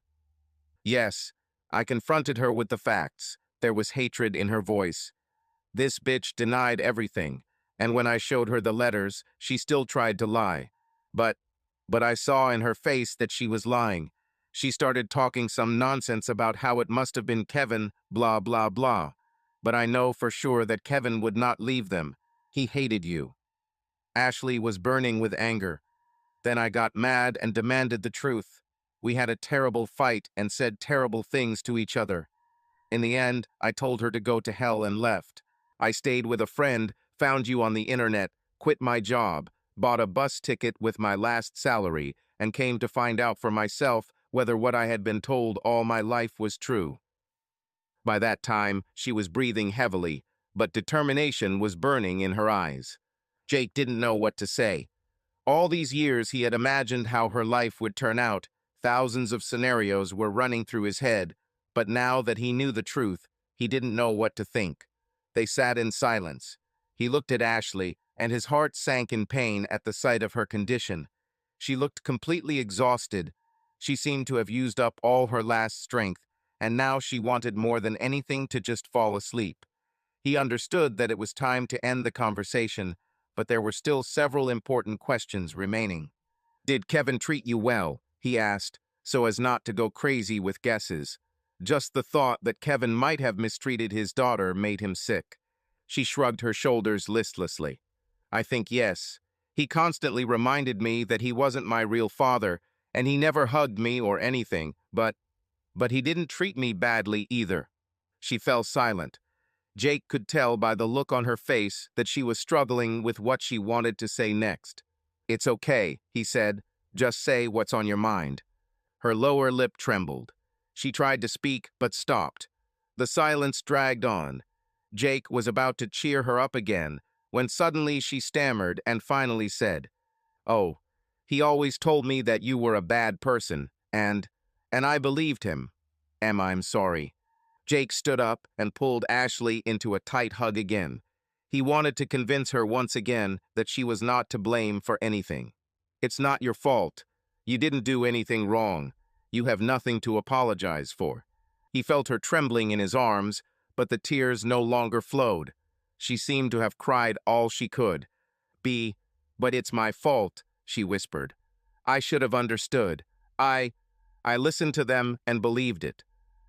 Damn them, these fucking bastards." Until now, he had tried to control himself for Ashley's sake. But now that he knew the whole truth, his rage was rearing its ugly head. Ashley blamed herself for their actions, and they had to answer for it. At this very moment, with his daughter trembling in his arms, he was ready to hunt down his ex-wife and this bastard and end them. What they did to his girl was unforgivable. He felt himself begin to shake. The world seemed unbearably unfair. Damn her. Damn him. The trembling became more and more intense. Blood was pounding in my temples. Everything around him was covered in a red veil, but then Claire's voice rang in his head like a soft, soothing balm. Take a deep breath, honey. Don't let anger consume you. Don't let him win. I'm nearby. I love you.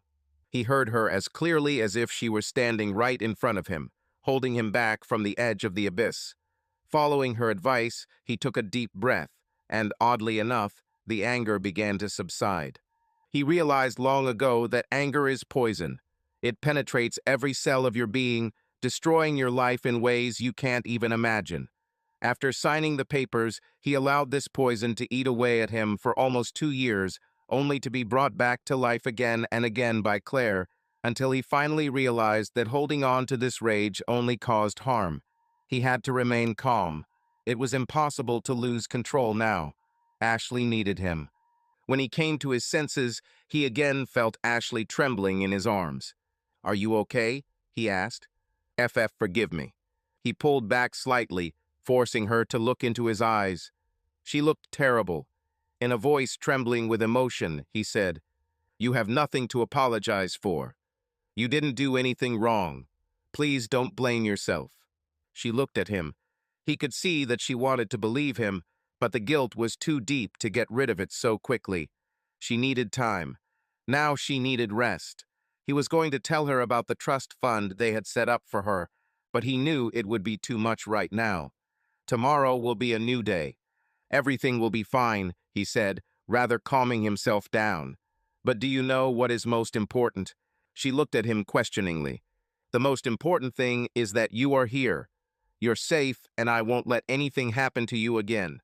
He kissed the top of her head, pulled back a little, and smiled. "And don't worry. We'll buy you new clothes. I'm sure Claire and Cara would love to take you shopping. They love it." Ashley was too exhausted to respond. She had reached her limit. "Let's leave it at that," he suggested. She nodded. "Come on, I'll show you your room." He took her bag and led her through the corridor. "Rest for now. Claire will be back with dinner in an hour." Ashley nodded, then asked hesitantly, "Can I, take a shower?" "Certainly. You don't need to ask. Come on, I'll show you where the clean towels are." Jake looked at his watch. 17:16. He sat at the kitchen table, beer in hand, going over the day's events in his head. Everything seemed so unreal. This morning he woke up and went to work like any other day. But this day turned out to be far from ordinary. He didn't even know how to describe it. Miracle? He was not a religious man, but over the years he offered up dozens of prayers, if not 100, to anyone who could hear them. Were they finally heard? That beats me. He sighed. Whatever it was, he still couldn't believe it. Ashley, his little girl, was currently sleeping upstairs in her room. The eyes filled with tears of happiness. He quickly wiped them away and smiled, remembering what he saw an hour ago.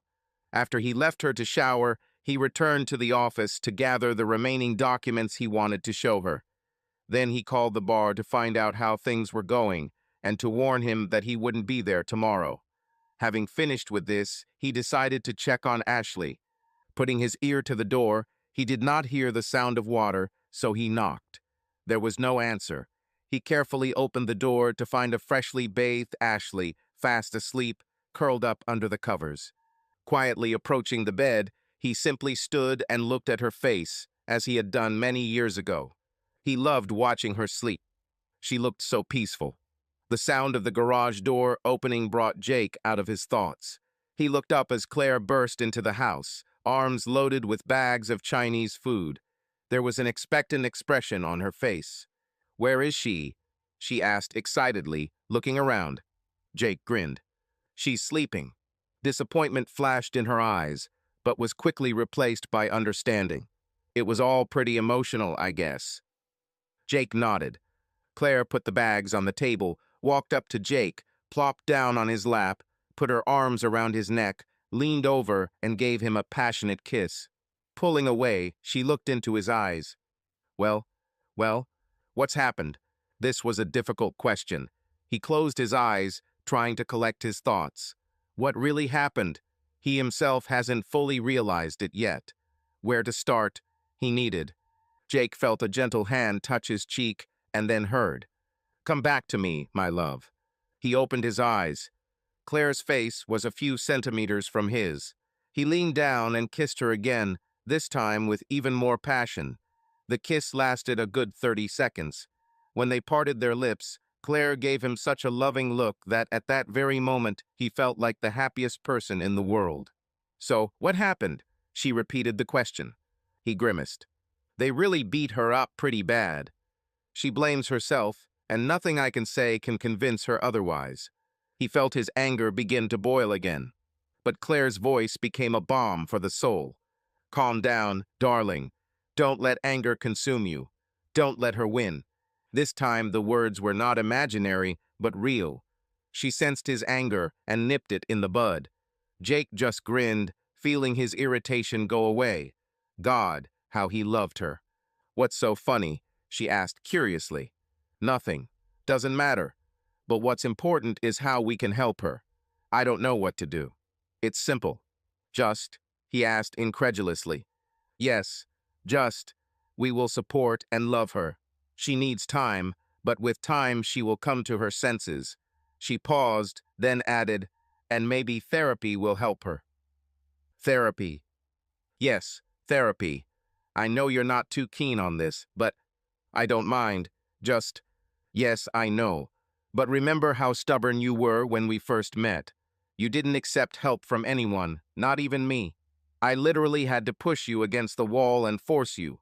But when you finally agreed, everything worked out. She gave him a significant look. Isn't that right? Jake had to think. Back then, everyone told him he needed therapy, but he was a man who was used to coping on his own. He was reluctant to accept help from anyone, including Claire, but she was persistent, and he eventually let her in. Is he making the same mistake now? With Claire, he no longer needed therapy. She was his best therapy. But he did learn to accept help. And she was right. Things really got better. You're right, he said, leaning down and kissing her again. When the kiss ended, Claire pulled away and smiled. I know I'm right. Jake laughed. We will think about therapy for her, but only if she agrees. Agree. But we may have to push her a little. She can be as stubborn as her father. She looked at him with slight mockery. He laughed again. Fine. But she doesn't seem to have health insurance. We haven't talked about this in detail, but as far as I understand, she doesn't have one. I'll talk to Joan at work. I will sign her up for our family plan. Great. And one more thing. She has almost nothing. All her stuff was stolen, so I told her that you and Kara would take her shopping. Claire gasped. Poor thing. Of course we will dress her. Kara is just waiting for an excuse to go shopping. Speaking of Kara, how do you think the children will react? Oh God, they will be delighted. Especially Kara. She always wanted a sister.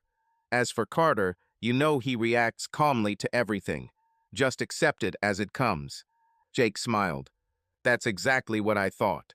What do you say about offering her the same deal as Kara and Carter? Of course, she said, as if it was a given. You told her about the trust fund, right? Not yet. I was going to, but... His voice trembled, breaking off. Oh, my love, don't worry.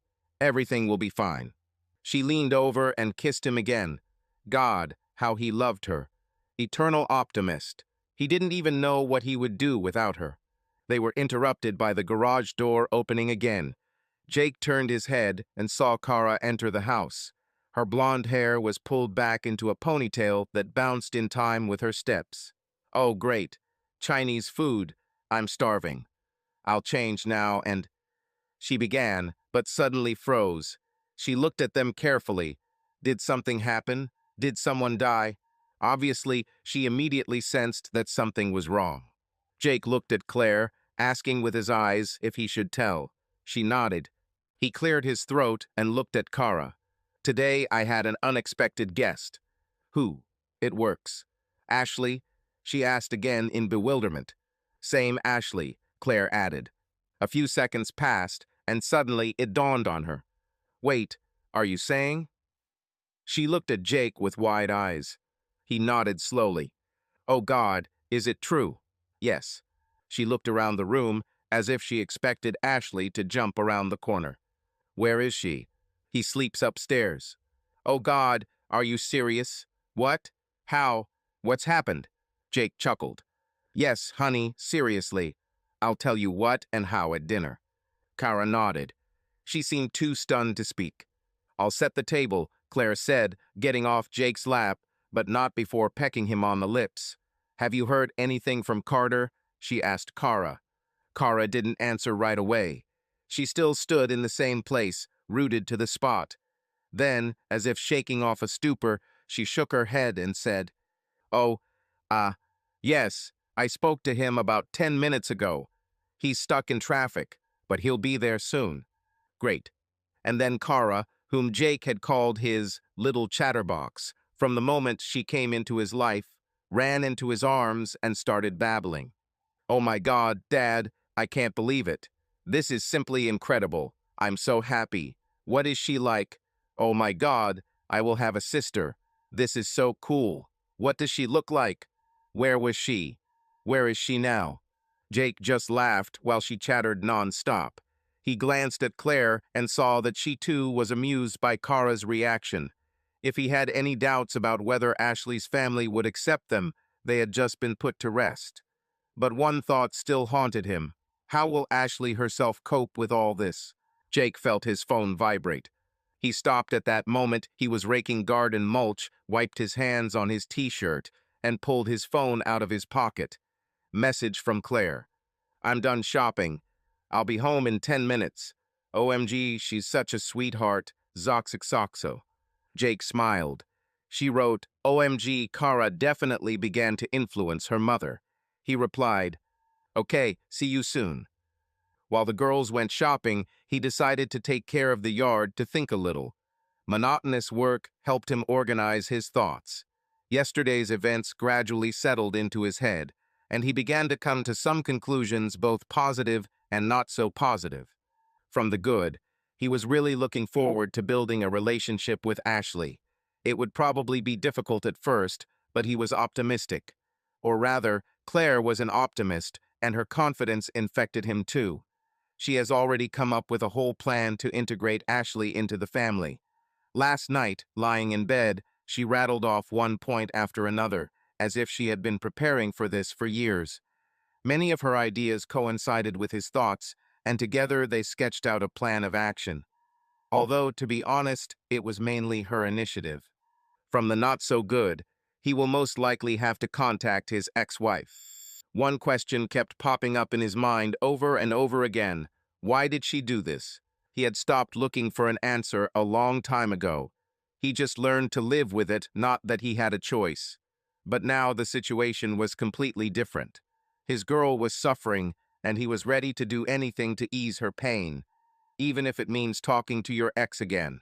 A phrase he once heard came to mind.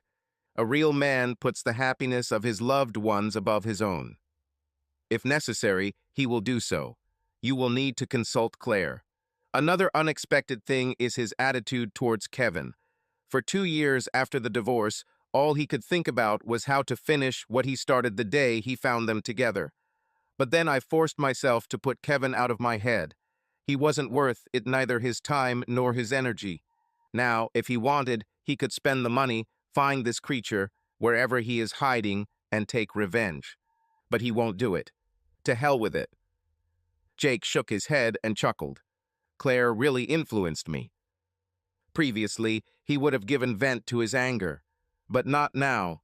He had an ideal life, which was now even better with the return of his daughter. He won. He also didn't want to end up in prison again. Jake shrugged, remembering his days behind bars. Never again. He put down his tools, examined the flower bed again, and was pleased with the result. Then he went to the barn to put away his inventory and returned to the house. I washed my hands in the kitchen, took a bottle of water from the refrigerator, and sat down at the table. After taking a sip, he closed his eyes and took a deep breath. Did all this really happen just yesterday? He still couldn't believe it. Everything happened too fast. And then he remembered the scene at dinner. He saw again Carter's shock, Claire and Kara's tears, when he told them what Ashley went through, and he felt again relief when at the end of the evening they all gave each other their word what will be there for Ashley and help her. Whatever happens. After dinner, Carter simply continued going about his business. He always went with the flow. But Kara, she was overjoyed. At one point, she even suggested waking Ashley up because she couldn't wait to see her. I can't believe I have an older sister now, she repeated enthusiastically. And when Jake reminded that Ashley just 2 months older, and that hardly makes her elder sister, Kara simply rolled her eyes and said, "Oh, Dad, it's all semantics." Jake just laughed. Then his thoughts returned to that morning. Jake deliberately got up earlier than usual. He didn't want Ashley to wake up to an empty house, and it's good that he did so. Sitting in his office, he heard a noise from her room at about 6 in the morning. Crossing the corridor, he knocked softly on the door. Although Ashley had slept for 14 hours and should have had a good night's sleep, she still looked exhausted, and to say that she was nervous would be an understatement. Jake tried everything he could to calm her down. In the end, only Claire and Cara's appearance and lots of comforting hugs helped ease some of the tension. Claire and Cara immediately surrounded Ashley with care and did everything to make her feel at home. When everyone finally got to breakfast, his little chat amused Ashley so much that she even laughed, albeit a little nervously. It was obvious that she was not used to a warm family atmosphere. Even Carter made sure to make Ashley feel welcome. He promised to show her all the interesting places where she could spend time. And in all this fuss, Claire was simply incredible. She took the situation into her own hands. She even insisted on making omelets Ashley's favorite dish, but first she cunningly extracted this information from her. Jake, Claire, and Cara decided to take the day off, but Carter couldn't. As soon as he left, Claire and Cara began planning their shopping trip while Ashley sat silently, trying to process everything. At some point, Jake hugged her, and, to his surprise, she accepted it. Claire and Cara noticed this gesture, and the next moment they were hugged by both girls. Remembering this moment, Jake couldn't help but smile. His phone vibrated, bringing him back to reality. He opened his eyes and looked at the screen. A message came from Cara. "We're approaching. Need help with packages." Oh, he thought with a grin. He knew Cara. If she had been allowed to enter the mall without restrictions, she could have created a real storm. When she was 16 years old and had to pay for her clothes on her own, she quickly learned how to plan a budget. But in those rare moments when mom or dad allowed her to spend her money, she took full advantage of this opportunity. As Jake walked out into the garage, he saw Claire's SUV drive in.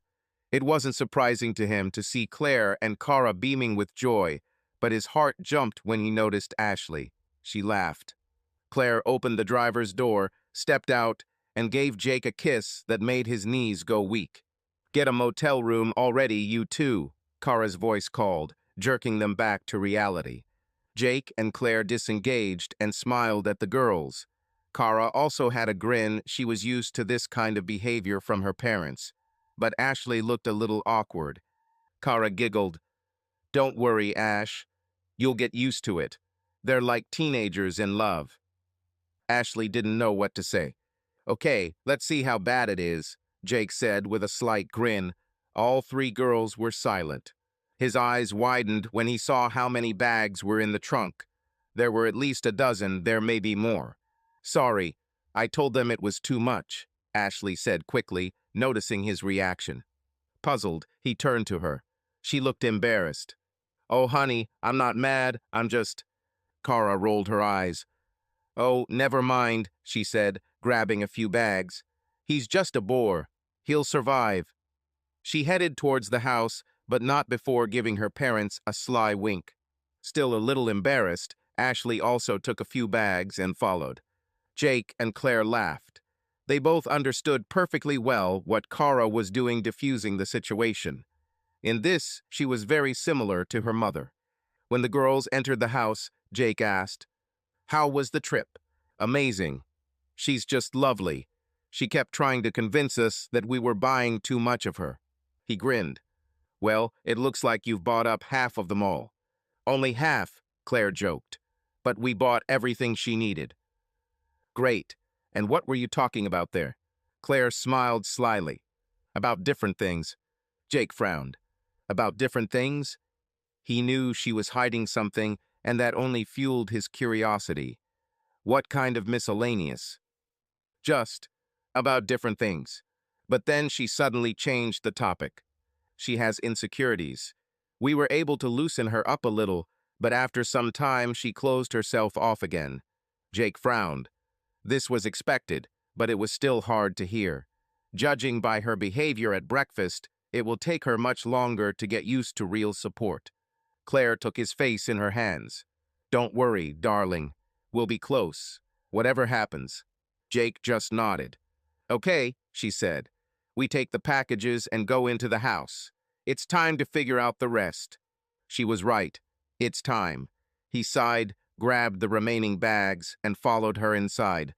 "So will you still tell me what you talked about?" Claire just smiled mysteriously. When Jake entered the kitchen and put the bags on the floor, the girls were not there. "Where did they go?" he asked. "Probably upstairs," Claire answered. "I'll call them." Jake walked to the foot of the stairs and shouted loudly, "Girls, come down. We need to talk." "Now, just a minute," came Kara's muffled voice. Returning to the kitchen, Jake saw Claire rummaging through her shopping bag. She soon pulled out a stylish brown button-down shirt and handed it to him. "Here, we saw it and thought it would suit you." If it weren't for Claire and Kara, he'd be wearing the same 5 or 6 things over and over again. They constantly bought him clothes. Jake learned long ago that when it comes to fashion, it's best to just listen to your wife and daughter in silence. "Do you like it?" asked Claire. "Yes." "Great, because Ashley chose her." Jake's eyebrows shot up. Claire grinned. "We wanted to buy you something, so we asked her to choose." Jake smiled. "Come here, beauty." Claire stepped into his arms, and their lips met in a kiss. To Jake, Claire was the most beautiful woman in the world. She was attractive, not a classic beauty, rather pretty, but he didn't love her for her looks. He loved her for her kind heart. She always thought about others. In this case, her action had 2 goals. The first is to please him.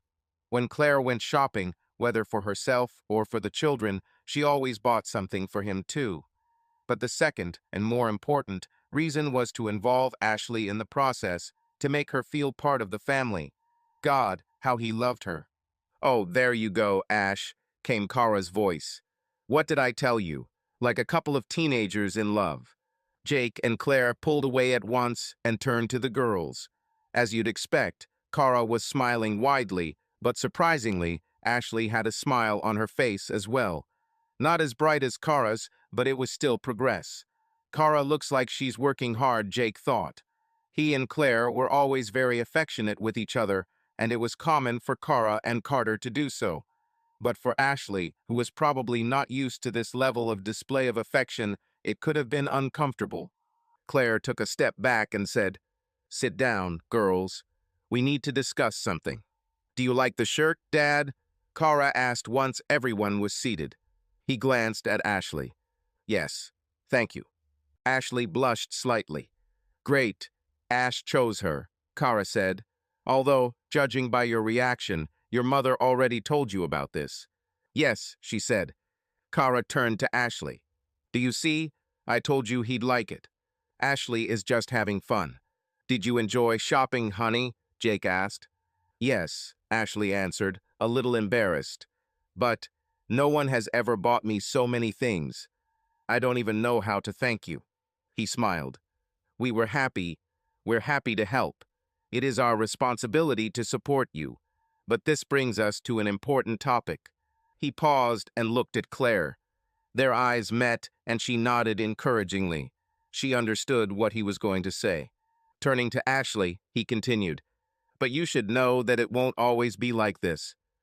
Ashley looked a little puzzled, and Jake explained, "Claire and I discussed this and decided to offer you the same deal as Kara and Carter. You see, in our house, no one lives as a freeloader. We believe that by the age of 16, a child should begin to learn to provide for himself. But not completely," Claire added. "As parents, we still provide you with food, shelter, basic clothing, everything related to school, those things." "Oh, don't worry about me," Ashley said immediately. "I've been providing for myself for a long time now. I got my first job at 14. I won't become a burden to you." Jake was stunned. She doesn't want to be a burden. This should have been stopped immediately, but Claire beat him to it. "You're not a burden, Ashley. We are pleased to take care of you. Please don't ever think like that." Ashley looked uncomfortable, so Jake added, "Like I said yesterday, you can stay here as long as you want. This is your home. You will never be a burden to us." He smiled. "By the way, I also started working at 14. Ashley smiled slightly. "Wow, that's creepy," Kara muttered. Everyone looked at her. She looked stunned. That grin, "It's exactly like yours, Dad." Jake looked at Ashley, and when their eyes met, they grinned at the same time. They both remembered how Sophie had said the same thing yesterday. "What's so funny?" Kara asked. Nothing. Jake and Ashley answered in unison, then laughed again. Kara rolled her eyes. Oh no, Mom. Looks like we have another weirdo like Dad. Claire giggled. But that's exactly why we love him, isn't it? You see, Ashley, what do I have to endure? Jake said, having a hard time holding back his laughter. Ashley looked at him with a smile. It warmed Jake to see her gradually opening up. Don't worry, Kara said. We will soon lure her to our side. Ashley giggled, followed by Claire with Kara. But then Jake noticed something strange. All three girls looked at each other meaningfully. He suspected something was wrong. What's happening? Do I think I'm missing something? They just laughed louder and then burst into laughter. Jake chuckled and shook his head. Apparently, there was some kind of inside joke between them. He looked at Claire. Let me guess. This has something to do with what you were talking about at the mall, right? She simply nodded, and he laughed quietly. Oh, okay, now Carter and I are clearly in the minority. Okay, ladies, Jake scolded them playfully. Calm down. We still need to discuss something. When their laughter finally died down, Claire said, Your father is right. She looked at Jake. Where did we stop, dear? You were talking about a deal, Kara reminded, still chuckling slightly. Oh yes, exactly. He looked at Ashley. So, we will support you, but you will also bear a certain responsibility. Then a question came to his mind. Do you have a driver's license? Ashley is happy. Great. The same goes for the car. We will buy you a good, safe, used car, but in half. But it's not fair, Kara intervened. Carter and I had years to save up our half. But Ashley didn't have that opportunity. How will she pay her share? Maybe you. We understand that, Claire said. So your father and I decided to cover the entire amount first, and Ashley could pay us back her part gradually. She looked at Ashley. Are you okay with this? Ashley stared at her with wide eyes. She was shocked. Jake immediately realized that Ashley noticed how Kara stood up for her. She looked at Kara with some disbelief, and then she closed herself off again, which made Jake's heart sink. Just a few minutes ago, she began to open up, but as Claire said, it was difficult to keep her in this state. Now she looked confused. But if Ashley has lost the gift of speech, Kara has not. Oh God, this is so cool. We can go shopping for a car together and find you something nice. Maybe you'll like it Jetta, how is mine? Or a hatchback Honda. They are so cute. What about Beetles? I almost bought it, but then I found my Jetta. How do you like it? I can't afford that, Ashley answered. It's okay, honey, Jake said. If you want, you can work in our bar. You can make good money from waiter or bartender tips. Ashley still looked at him with all her eyes. Do you want this, Ashley? Asked Claire. Or we can help you find another job if you want. No, that's not the point, Ashley blurted out. It's just too much. I don't even know what to say. You don't need to say anything, Jake replied softly. I understand that this is not easy to accept, but we are close. Yes, Kara added. We are a family, and a family always sticks together. Claire nodded. That's right. So what do you say? Jake asked. Ashley continued to look at him. She looked completely stunned by what was happening. And this was just the beginning. There was more to discuss next. She was silent until she finally nodded slightly. Spa, thank you. Please. He looked at Kara. Why don't you help her find something suitable, and then we'll buy it? Black Zaciala. No problem. Oh my God. This will be so fun. She jumped up from her chair. Let's go, Ash. Let's start watching right now. Jake raised his hand to stop her. Wait. We're not done yet. There are a few more things to discuss. Kara sat down again, but couldn't sit still from excitement. But Ashley, as Jake predicted, looked even more depressed. More? She asked in disbelief. Yes, Claire replied. She looked at Jake, and he nodded encouragingly. She then turned her attention back to Ashley. You'll need car insurance. We will issue you a policy, and you will also pay half for it with us. But refueling is your responsibility. Ashley is happy. And we'll buy you a new phone and add you to our family plan, Jake added. But you will also have to pay your share every month. Take an iPhone 6 like mine, Kara suggested. Ashley is just having fun again.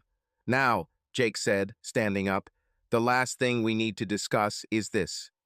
He went to the drawer, which they called drunk, because they usually threw all sorts of small things there. He opened it and took out a thick folder with documents.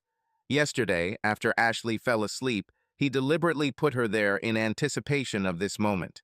Returning to the table, he sat down and looked at Ashley. After a pause, he handed her the folder. Here. She hesitantly reached out and opened it.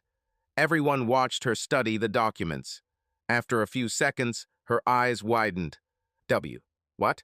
It's a trust fund, Jake said softly. She looked confused. Trust. What? Trust fund. You see, many years ago, he looked at Claire, we created such funds for all three of you. I don't. She fell silent, speechless. What? This is money for you to go to college or whatever else you want, Jake said. But there is one condition. I can't take this, Ashley blurted, her eyes filling with tears. This is too much money. I never. She was speechless again. It's not too much, Claire assured her. This is for your future, and there is nothing more important than your future. But why? Ashley screamed, bursting into tears. You didn't even know me. Why are you doing this? I don't understand. At the same moment, Jake, Claire, and Kara stood up at the same time and surrounded Ashley. Jake, being the tallest, was in the center and hugged her, while Claire and Kara stood nearby. We may have gone too far.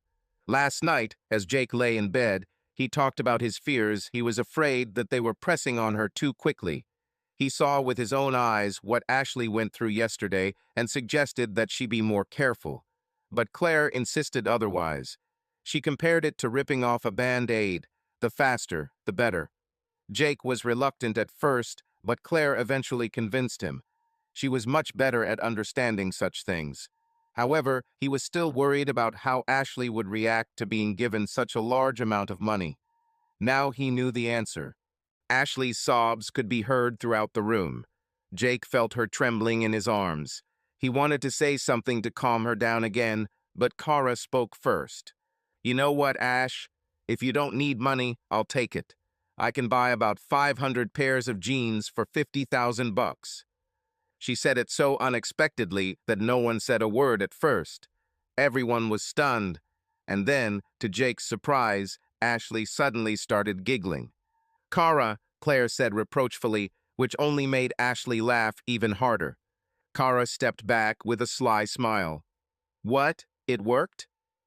She's right. It really worked. Kara saved the day again. Jake looked down at the laughing Ashley, and when their eyes met, he laughed too, followed by Kara. Claire held on for a few more seconds, but then joined in too, and the tension instantly disappeared. Ashley pulled away, wiped her eyes, and rushed to hug Kara. Thank you. Ashley wasn't stupid. She understood perfectly well what Kara was doing. Hugging her back, Kara said, Well, you're my big sister. Jake chuckled, remembering their conversation yesterday. Kara pulled away and looked at Ashley with a sly look. So what about this money? Ashley blinks. Okay, let's sit back down, Jake said, but not before kissing the top of Ashley's head.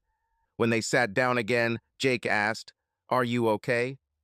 Ashley took a napkin, wiped her eyes, and shrugged. Her lower lip trembled slightly. Maybe. I don't know what to say. Claire continued. What your father wanted to say is that money has one condition. You can access them at 18 if you decide to go to college. If not, you'll have to wait until 25. Our plan was to find you right before your 25th birthday and give you the money, whether we knew you or not. She added the last words with a meaningful expression on her face. Ashley was speechless again. It seemed that she simply could not believe what was happening. Jake couldn't read her mind, but he knew what she was thinking. Well, do you even want to go to college? He asked. But instead of answering, Ashley looked at Claire and Kara with the same look as before. Now Jake understood what was happening. He looked at Claire. Let me guess. What you were talking about while shopping, right? Claire smiled. Tell him, Ash, Kara said excitedly. Jake looked at everyone, puzzled. Say what? Well, Ashley began, but then hesitated. She looked nervous. No need to worry, Claire said. Just say it. Ashley took a deep breath. Well, I always wanted to be a teacher, but I never thought college was an option for me. Jake raised his eyebrows in surprise. He looked at Kara, seeing a bright smile on her face. Kara was due to start her studies at the local university in 2 months, and ever since Jake could remember, she had dreamed of becoming a primary school teacher. Most students choose a major after their sophomore year, but Kara was so confident in her future that she had already made up her mind. But tell him the rest. Kara perked up, literally shaking with excitement. Now Jake was even more intrigued. Rest. Ashley looked nervously at Kara, then at Claire, who smiled reassuringly at her. Then she turned to Jake. Well, I always wanted to be a music teacher. Jake's eyes widened. Music teacher? But that means... She's a musician, just like you, Dad, Kara blurted out. What? He didn't know what to think. Did he hear correctly? Kara laughed. Tell him, Ash. Ashley smiled, confused. Well, I play piano and guitar. And she sings, Kara added. She sang in her school's choir and played piano in the orchestra. Jake was speechless. He tried to teach Kara and Carter to play instruments when they were growing up. However, none of his adopted children had any special talent for music. Carter chose bass guitar, and although he could play simple melodies, he never took it seriously. Kara, she had terrible coordination problems. After months of guitar lessons that usually ended in tears of frustration, she eventually gave up. She had a good voice, though. But now, hey, Dad, are you with us? Kara interrupted his thoughts. He turned to Ashley and broke into a wide smile. Do you play and sing? She nodded. He looked at Claire and Kara, seeing huge smiles on their faces. It looks like they discussed a lot of things at the mall. Tell him how you learned, Ash, Kara said. Well, I learned to play the piano first and then the guitar. But how did you learn? He still couldn't believe it. An elderly husband and wife, Mr. and Mrs. Ogilvy, taught me. They lived on our street and looked after us after school while my mother worked. Mrs. Ogilvy played the piano and Mr. Ogilvy played the guitar. How old were you? Ashley frowned for a moment. 8 when I started learning piano and 10 when I started learning guitar. Wow, was all Jake could say, which made Claire and Kara laugh. Ashley smiled slightly. They were very kind to me. I watched Mrs. Ogilvy play, and she liked that I was showing interest, so she decided to teach me. I got the hang of it pretty quickly, but we didn't have a piano at home, so Mr. Ogilvy decided to teach me how to play the guitar. Oh, he even bought me a guitar from a pawn shop for $1.50 so I could have my own. We agreed that I would work off the debt. It took me about 4 months of running errands around their apartment to pay in full, she said with a hint of pride. But then her face darkened. See, Ashley, Claire said, I told you not to worry at the mall. Ashley just nodded. Claire smiled. So it's decided. Let's start looking for colleges. But as Claire continued to talk, Jake's mind began to wander. His mind was still frantically processing what he had just learned. Is his daughter a musician? Does she sing, play piano and guitar? He always dreamed of learning to play the piano, but never realized this desire. He also couldn't read music, which was one of his biggest regrets. He learned to play the guitar only by ear. Wait, Jake said, coming to his senses. He looked at Ashley. Can you read music? She nodded. Wow. Claire laughed again at his reaction. Oh, don't be jealous, dear, she said. She knew he regretted never learning to read music. Are jealous? Ashley asked. Oh, don't mind him. Claire said. He's just acting like a big kid. She leaned over and kissed him on the cheek. He will survive. Jake chuckled. God, how he loved her. Yes, Kara said. He will survive. But maybe let's get back to business. She couldn't wait to continue. Claire nodded. Yes, we'll be back. So call Rob and see what he can do. Jake frowned. Rob, didn't you listen to what I just said? Kara rolled her eyes. You know, the keyboard player from your group. Yes, thank you, dear. I know that Rob is the keyboard player in my band. But what does this have to do with it? He was still confused. Claire shook her head and chuckled. You should call Rob and see if he can help Ashley get into the music program. Oh, he said, smiling at his own stupidity. Rob was the dean of the music department at the local university where Kara was planning to attend. Oh, now he understands, Kara said. Ashley giggled. Okay, give me a break, Jake said, and the whole table burst into laughter. It warmed his heart to see Ashley come out of her shell again, but her tendency to withdraw into herself when things got awkward worried him. Claire was right. They all needed to come together and do their best. But he began to realize that Kara was the key to everything. She had an innate talent for guiding people. She will be a wonderful teacher.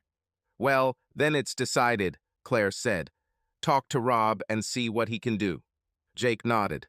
I'll take care of it. Wait, Kara said. She cleared her throat and exchanged a meaningful look with her mother. Jake was a little confused again. Thinking that this was something else they were talking about at the mall, he looked at Ashley but saw that she was also confused. Claire nodded at Kara and then said, Okay, that's sorted out. Girls, go upstairs and help Ashley get settled. Kara jumped to her feet. Great. She grabbed several bags. Let's go, Ash. We have a lot to do. See you later, parent units. Ashley stood up, smiled shyly at Jake and Claire, grabbed the remaining bags, and followed Kara out of the kitchen. What was that? Jake asked. Claire stood up, plopped down on his lap, leaned over and kissed him on the lips. Pulling away, she said. Kara was hinting at something that Ashley let slip while we were shopping. Then her expression became serious. Did you notice how gloomy she became when she talked about the guitar that dear old man bought her? Jake nodded. Well, she let it slip that she was stolen along with the keyboards she bought herself and all her things. Crap. Yes. So. Don't worry, I'll figure it out. Claire kissed him again. Yes, said Jake. What else did you talk about while you were in the store that I needed to know? Oh, about all sorts of different things. He frowned. Eh? Well, you know. Girly things. He chuckled. Oh, I see. Claire smiled. Well, everything went better than expected. Jake sighed.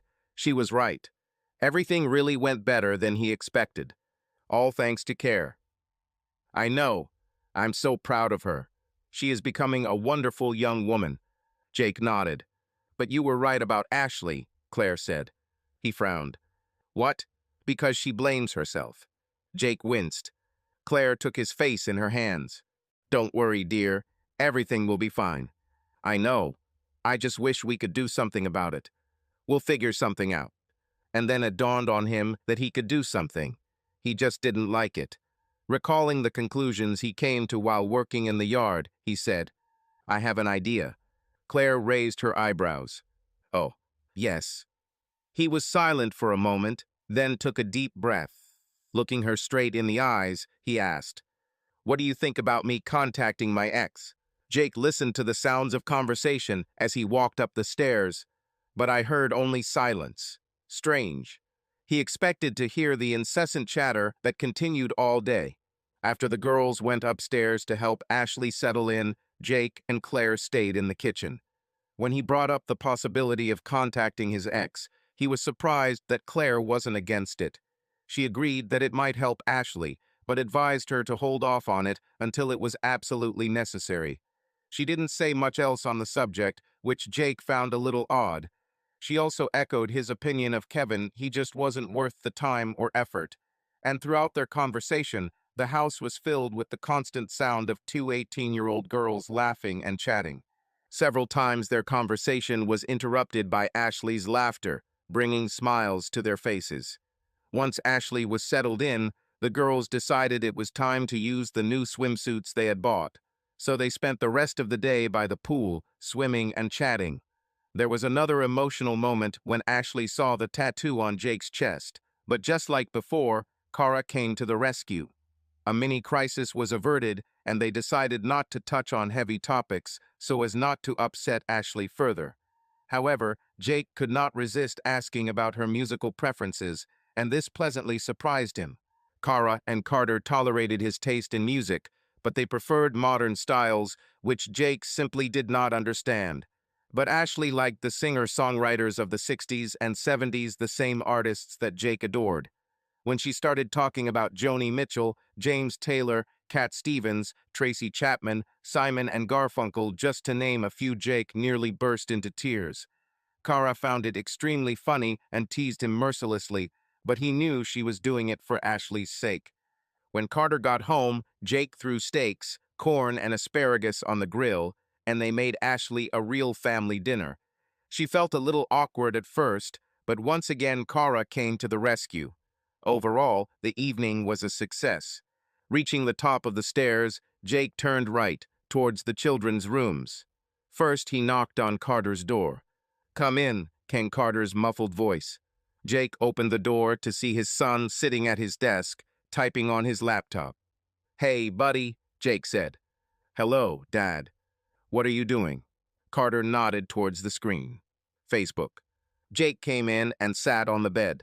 "Well, what do you think about this whole situation with Ashley?" Carter turned to him in his chair. "I think it's cool." "Yes, me too. And it's cool that she's also a musician." "Yeah, really?" The laptop beeps and Carter turns back to the screen. After reading the new message, he frowned. "What's happened?" Jake asked. Carter began typing quickly. He muttered absently. Having finished, he turned back to his father. "Everything is fine?" Jake asked. "Sabrina is annoying again," Carter replied, referring to his girlfriend. "I warned you, but you didn't want to listen to me." Carter chuckled. "Okay, old man, you were right. Should I give you a medal for this?" Jake laughed. Witty. He stood up and headed towards the door. "Okay, I'll go check on your sisters. Good luck." "Wow," Carter suddenly exclaimed. Jake stopped and turned to him. "What? I just realized when you said that, I have two sisters now." He thought for a second and then shrugged. "Well, okay, I think we're on the same team now, right?" "Yes, buddy. We need to stick together," Jake said with a wink. The computer beeped again and Jake left his son to deal with his girlfriend problems. Walking out into the corridor, he grinned. Carter was a great guy, and, as he expected, he simply adapted to the situation. "I love this boy." Next stop was Kara's room. The door was ajar. He knocked, but when he did not hear an answer, he looked inside. The room was empty, but the sound of running water could be heard from the bathroom. Now it became clear why it was so quiet. Continuing to Ashley's room, he knocked. A few seconds later, the door opened to reveal Ashley, fresh from her shower. She was wearing a crisp white t-shirt and blue cotton shorts. "Hello, honey. Just came to see how you are." Ashley smiled, confused. "Oh, everything's fine. Can I come in for a couple of minutes?" She nodded. Going inside, he looked around. The difference from yesterday was striking. Now the room felt cozy. The entire surface of the chest of drawers was lined with new cosmetics and care products. There were clothes on the bed and on a chair in the corner. Posters hung on the walls. The room no longer looked like a spare room. "I hope you don't mind that we put up posters," Ashley said. "We bought them, and Claire said we could. So Kara and I hung them up." While she was talking, Jake walked over to the Joni Mitchell poster. When she finished, he turned around. She looked a little embarrassed. He smiled. "I don't mind. This is now your room. Do whatever you want with her. Ashley is happy." He looked again at the scattered clothes. "Have you bought everything you need?" She seemed to have misunderstood his question, because she immediately began to justify herself. Sorry about this mess. There's just so much stuff, and it takes me a while to sort it all out. Kara is in the shower now, and we were about to finish. Jake raised his hand. Wait, honey, I'm not angry. Then he smiled. Believe me, I myself am a terrible, lazy person in this regard. If it weren't for Claire, I would never have clean clothes. Ashley blushed embarrassedly. Oh, so did you buy everything you need? He asked again. Ashley looked around the room, then nodded. I think we bought too much. I kept telling Claire and Kara, but they insisted. Jake laughed. One day you will find out that the women in my life simply love shopping. Don't worry, you'll get used to it. Ashley grinned, but then her face darkened. I was never particularly close to my brother. He is much younger and so obnoxious. Then her face brightened. So it's great when you have someone like Kara on your side. She's very funny and Carter is so sweet, but Claire... She hesitated, searching for the right word. Amazing, Jake suggested. He knew how lucky he was to have Claire in his life. She was the most amazing person he had ever met. Ashley nodded. Yes, amazing. Jake smiled. Well, I'm glad. We're really happy you're here. She smiled back, but then her face became serious, as if something was bothering her. Can I ask you something? Certainly. You can ask me anything. She looked a little unsure. Well, it's about the trust fund. He sat down on the bed. Oh, well, She looked down at her feet for a moment, then looked into his eyes. Why? A simple question, but there was a deep meaning behind it. Come here, he said, patting the bed next to him. Ashley walked over, pushed her dress aside, and sat down. Turning to her, he said, because we wanted you to have the brightest future. But you didn't know me, she objected desperately. He sighed. You will have to repeat yourself again for her to understand. It doesn't matter. In any case, you are my daughter, and when the bar began to generate income, we decided to take care of the future of all of you. Her lower lip trembled. But I don't understand. He sighed again. It was obvious that she was still having a hard time understanding what he had thought about her all these years. Damn, bitch. You don't feel like you deserve this, right? He asked.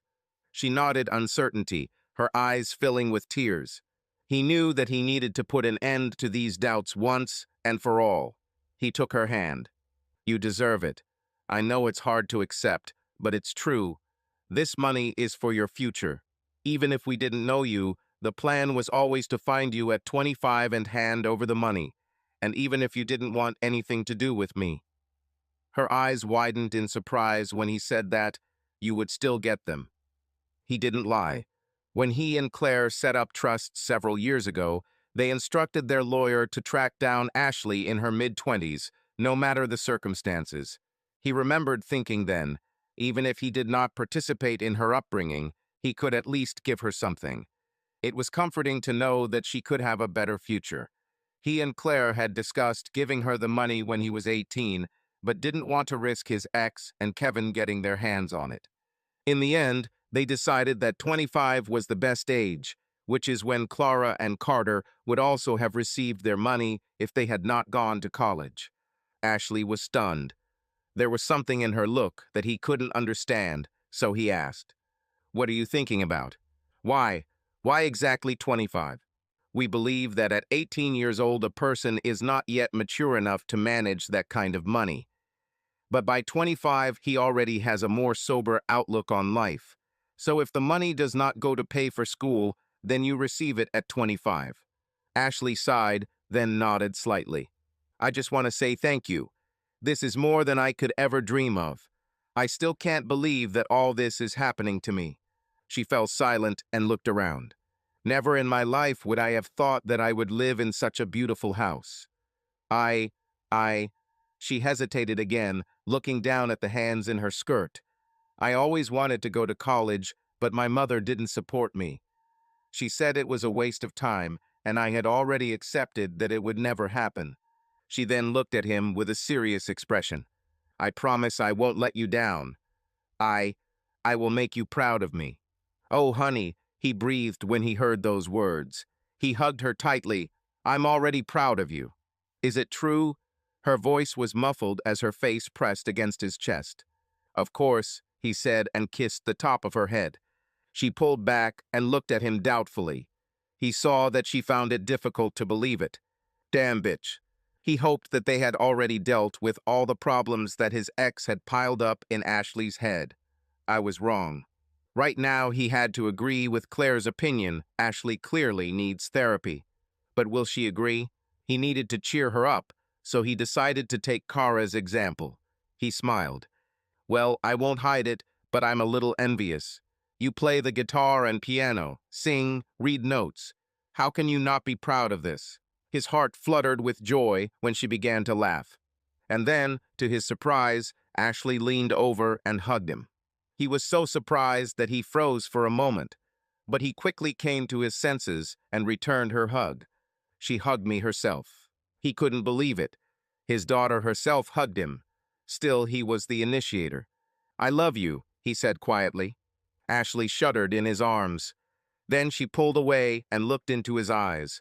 Confusion and surprise were visible in her gaze. He waited for her to say this in response. But no. Give her time. He pulled away. "Well, I'm glad you're doing well." She smiled shyly. "Just promise me if you need anything, you say." She nodded. For a while, they just looked at each other without saying a word. When the silence became a little awkward, Jake glanced at the Joni poster on the wall, then stood up and walked over to it. He had seen this image before, but not in this execution. It showed Joni sitting cross-legged, holding a guitar. However, the original was a photograph, and here was a pencil drawing. This gave the image a different shade. He liked it. Ashley walked up to him. He glanced at her quickly and saw that she was also carefully examining the poster. Then she turned to him and smiled. He answered her in kind. "What is your favorite song?" he asked, nodding at the image. She frowned, thinking. Difficult question." "Yeah," he agreed. "Picking a favorite Joni Mitchell song is like picking a favorite child. Impossible." "Yes, it is." He didn't lie. It was not an easy task. Choosing your favorite Joni Mitchell song is like choosing your favorite child. Impossible. "Well, that's not Woodstock," she said. "This is a great song, but it's already hackneyed." He chuckled. "Well, that's all." Ashley looked at him with confusion. "Now there is no doubt you are definitely my daughter." He reached out and hugged her. He who calls Woodstock his favorite song is not a real Joni fan. Ashley snorted.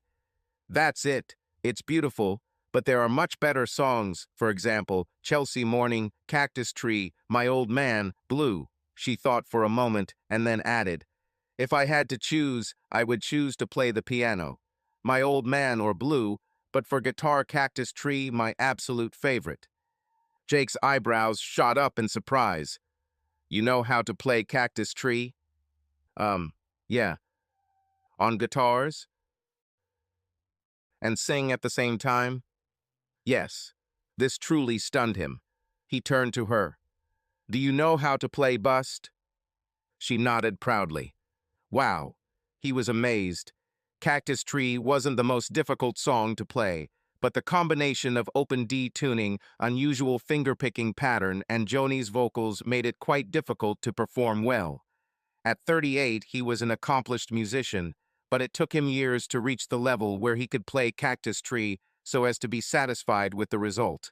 And Ashley is only 18. He should have seen it. He grabbed her hand. "Come on," he said, leaving the room and leading her to his office across the hallway. Time for father-daughter bonding.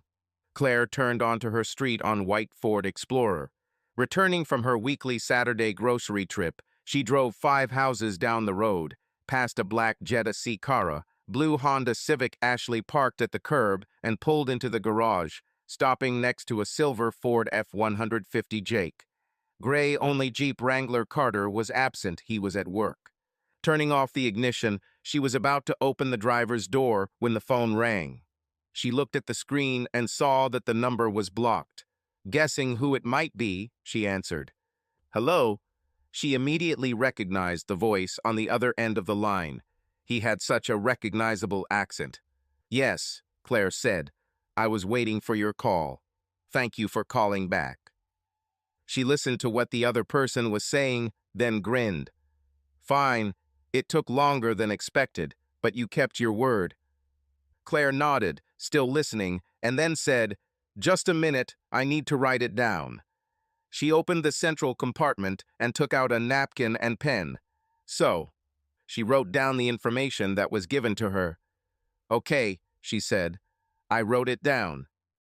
After listening a little more, she added something. "No, that's all for now." The voice on the phone spoke again. "I'll send it to you," she replied. She nodded again, listening to her interlocutor's last words. "Great, and thanks again. Goodbye." Having finished the conversation, she put the phone in her purse and smiled contentedly. She had been waiting for this call for 3 weeks. Stowing the napkin in her pocket for safety, she got out of the car, grabbed a few bags of groceries, and entered the house. She was immediately enveloped by the sounds of music coming from the living room, more precisely, the sounds of a piano, guitar, and singing. She smiled. "They are at it again." Oh, her eyebrows shot up when she recognized the tune.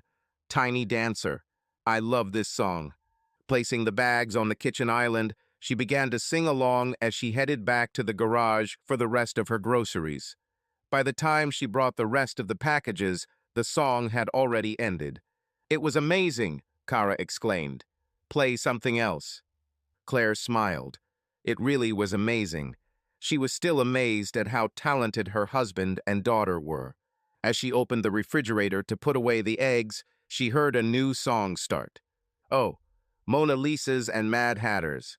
Looks like today is Elton John Day at the Martin House. The song began with Ashley playing the piano, accompanied by her voice. Shivers ran down Claire's spine. She sounded so amazing. A few bars later, Jake came in with his guitar, singing the harmony. Another wave of goosebumps ran across her skin. Every time she heard her husband sing, she remembered those very first days when she fell in love with him. Listening to them play together always made her smile. She remembered the first time she heard Ashley sing. It was that very evening after their big shopping tour. She was going upstairs to go to bed when she heard it. Fascinated, she turned towards the music room, where she found Jake and Ashley performing "You Can Close Your Eyes," James Taylor and Joni Mitchell. Cara and Carter sat nearby, eyes wide open. Usually this song would be performed with James on guitar and Joni on vocals, but that night both Jake and Ashley played guitars. Their guitar playing itself was magnificent, but it was their singing that captivated her. Ashley had the voice of an angel, and when Jake's voice was added to it, Claire disappeared. As the song ended, she realized there were tears streaming down her cheeks, but what made the moment even more special was the pride and happy smile on her husband's face. What amazed Claire most was the guitar Ashley was playing. Claire didn't know much about guitars, but this one immediately caught her eye because it was a Martin guitar, and Martin was their last name. This particular guitar was Jake's pride and joy, and he never let anyone touch it. A few years ago, Claire remembered how he wouldn't stop talking about some retro guitar that was being reissued in a modern version or something like that, and he just couldn't do without it. All she knew was that it cost $2,500. Most wives wouldn't tolerate their husbands spending thousands of dollars on a guitar, let alone owning 14, but Claire didn't care. If that was his only vice, she was okay with it. Moreover, they could afford it. And if Claire was already shocked enough, at the end of the evening Jake actually gave Ashley this guitar. She flatly refused to take it, but in the end he persuaded her. He said, "This is for all the birthdays I missed. She's yours. Take care of her." So over the past 6 months, it has become the norm to hear music coming from the front living room. Although, if you think about it, they didn't call her that anymore. Ever since they bought Ashley a baby grand piano, which was too big and cumbersome to carry upstairs, the room had been called the music room. At first Claire was against losing the front room, but Cara rightly noted, "When was the last time you used it?" Claire thought about it. When was this? When she finally found the answer, she relented. In the nearly 8 years that they had lived in this house, the number of times this room had been used could be counted on one hand. So now it was a music room. Claire continued to put away the groceries, humming quietly to herself. One song later, Rocket Man, she finished. The sound of applause and Kara's excited voice echoed through the house again. "Oh God, it was so great. You should perform with him tonight." Claire heard Jake's voice, but couldn't make out the words. Judging by Kara's reaction, she didn't like his answer. "I'll cover her behind the bar. It's only for 5 minutes. Nobody will care." Jake said something again, but Claire couldn't make it out. "Please," Kara begged. It was so amazing. People need to hear this. This time Kara was pleased with the answer. "Oh God, you should call Jordan and tell him to come." "Kara," Ashley's voice rang out, stern, but at the same time funny. Jake and Kara's laughter echoed through the house, making Claire smile. "Oh, Ashley," Claire muttered under her breath. "You could do worse than a good young man like Jordan." The conversation became lively again, but Claire couldn't make out the words, so she decided to join them. However, as she left the kitchen, she glanced at the clock on the microwave. 2:13. It's late. It's time for the girls to get ready for their shift. As Claire approached the music room, she heard the end of the conversation. "But he would be so impressed," Kara said. Confused, Ashley said. "What if he doesn't like it? He might think it's stupid." Kara rolled her eyes. "Well, that's nonsense. There's no chance he won't like it. You're amazing, Ash. You're just making up nonsense." At that moment, Jake, sitting with a guitar in his hands, turned around and saw Claire at the door. He smiled and nodded slightly towards the girls. Claire smiled back. She knew what this gesture meant. She and Kara were like two peas in a pod. When Kara said she always dreamed of having a sister, she wasn't kidding. They were inseparable. Even though Kara was a full-time student at university and worked as a bar waitress, she continued to live at home to save money. Ashley also worked at a bar, but full-time as a bartender, and was also studying for the SAT. She impressed Rob with her musical abilities, and he promised her a place in the music program in the fall. However, to do this, it was necessary to fulfill a couple of conditions. One of them was passing the SAT. Ashley sighed heavily. "But Dad said it was normal," Kara insisted. Jake raised his hands. "Hey, don't drag me in. I said Ashley can do whatever she wants." "You have to do this," Claire said, and the girls immediately looked at her. "Jordan would be an idiot if he didn't think you were amazing. And if he thought it was stupid," she made air quotes, causing Kara to giggle, "then he's not worth it, sweetie." Kara smiled contentedly. "You see, Ash, Mom thinks so too. You must do this." Ashley frowned. She was silent for a few seconds, then looked at Jake. "Do you really think so?" He nodded. "Yes, you are too talented to hide your gift from people." Ashley didn't say anything. She looked around the room, first at Claire, then at Kara, then back at Jake. Claire held her breath. She was afraid that Ashley would withdraw into herself again. But to her surprise and relief, Ashley smiled shyly and said, "Okay, I'll do it." Claire breathed a sigh of relief. God bless. It seems like therapy is finally starting to help. Hooray! Kara was delighted, jumped up, and hugged Ashley. "It will be so cool." Claire and Jake smiled. Kara pulled away. "Which song will you choose?" "You should sing Mona Lisa's and Mad Hatter's," suggested Claire. What she just heard was incredibly beautiful. Kara was right. People need to hear this. Ashley looked at Jake, and when he nodded, she said, "Cold." Kara clapped her hands happily. "Girls," Claire said, "don't you think it's time to start getting ready? It's already after 2, and the shift starts at 3. Kara's eyebrows shot up. "Oh, we lost track of time." She stood up and looked at Ashley. "We need to hurry. And if you don't call Jordan, I'll do it myself." Ashley sighed. "Okay, I'll call him." Kara laughed, hugged Jake right over his guitar, and ran out of the room. Ashley also stood up, about to follow Kara, but suddenly stopped. She turned to Jake and hugged him. "Thank you, Dad." Claire smiled as she watched this scene. Releasing Jake, Ashley headed for the exit, but Claire stopped her at the threshold. "You will succeed. Don't worry about anything." Ashley nodded, then leaned over and hugged her. "Thank you, Claire." Claire returned the hug, smiling. "You're welcome, honey." Breaking the hug, Ashley threw Claire and Jake a smile before following Kara upstairs. Walking up to Jake, Claire took the guitar from him, sat on his lap, and kissed him. Pulling away, she grinned. "This is the 7th hug she's given me." Jake grinned. "Are you keeping score?" "Certainly. And don't tell me you haven't noticed how she calls you daddy more and more often." He grinned again. Okay, I caught it. I noticed, but I don't keep count." Claire slapped him on the chest. "Oh, come on, liar. Who was it that complained in my bed for 4 months in a row that she still didn't call him dad?" She looked at him meaningfully. Jake tried to put on an innocent face, but couldn't. "At least I didn't record her every hug, unlike some people." Claire snorted, but then became serious. "I was a little worried about her, but it seems that the therapy is finally giving results." Jake sighed heavily. "Yes, but there is still a long way ahead. She still blames herself and gets so angry sometimes." He paused, then added with a grimace, "I still think I should call my ex." Claire mechanically patted her pocket. "I know, honey, but only when the time comes."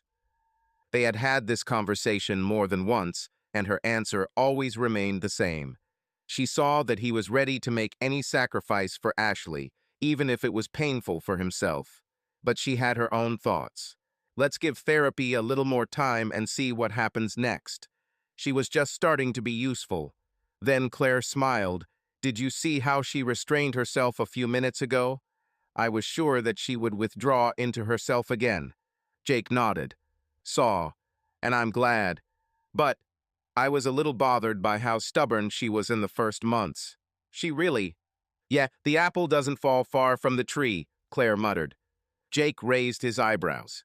"What did you say?" "Nothing." "But this is in vain," he said, grabbing her by the sides and starting to tickle her. Claire squealed and then burst out laughing. "Stop it, you evil, evil man." He knew very well how ticklish she was, but he didn't stop. "What did you say there?" "Stop it." Claire tried to break free, but he held her tightly. She was trapped, and he knew it. Okay, I'll tell you." He removed his hands, but kept them at the ready to attack again. Claire, breathing heavily, looked into his eyes, full of love. He tried to remain serious, but to no avail. "So, what were you saying?" he asked. Claire giggled. "I said that her father is an amazing person, and I love him very much." "Oh, how's that?" To him. "Well, if so." But he didn't have time to finish. Claire leaned over and kissed him passionately. She felt his large, strong arms gently wrap around her waist and sighed softly. She loved this feeling. When they finally pulled away, she smiled. "I'm so glad she's feeling better." "Yes, me too. But whatever you did to get her into therapy, it worked. I still can't believe you did it. I tried and tried, but—" He didn't finish, but Claire understood what he meant. She grinned. "I just did the same thing to her that I did to her father." Jake's eyebrows shot up again. "Oh, really? And what was it?" "Sorry, I can't say. This is a professional secret." Anticipating his next move, Claire quickly stood up from his lap.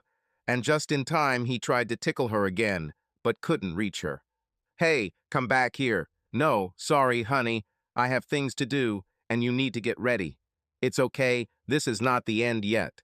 You can't run away forever." Giggling, she left the room and headed to the kitchen.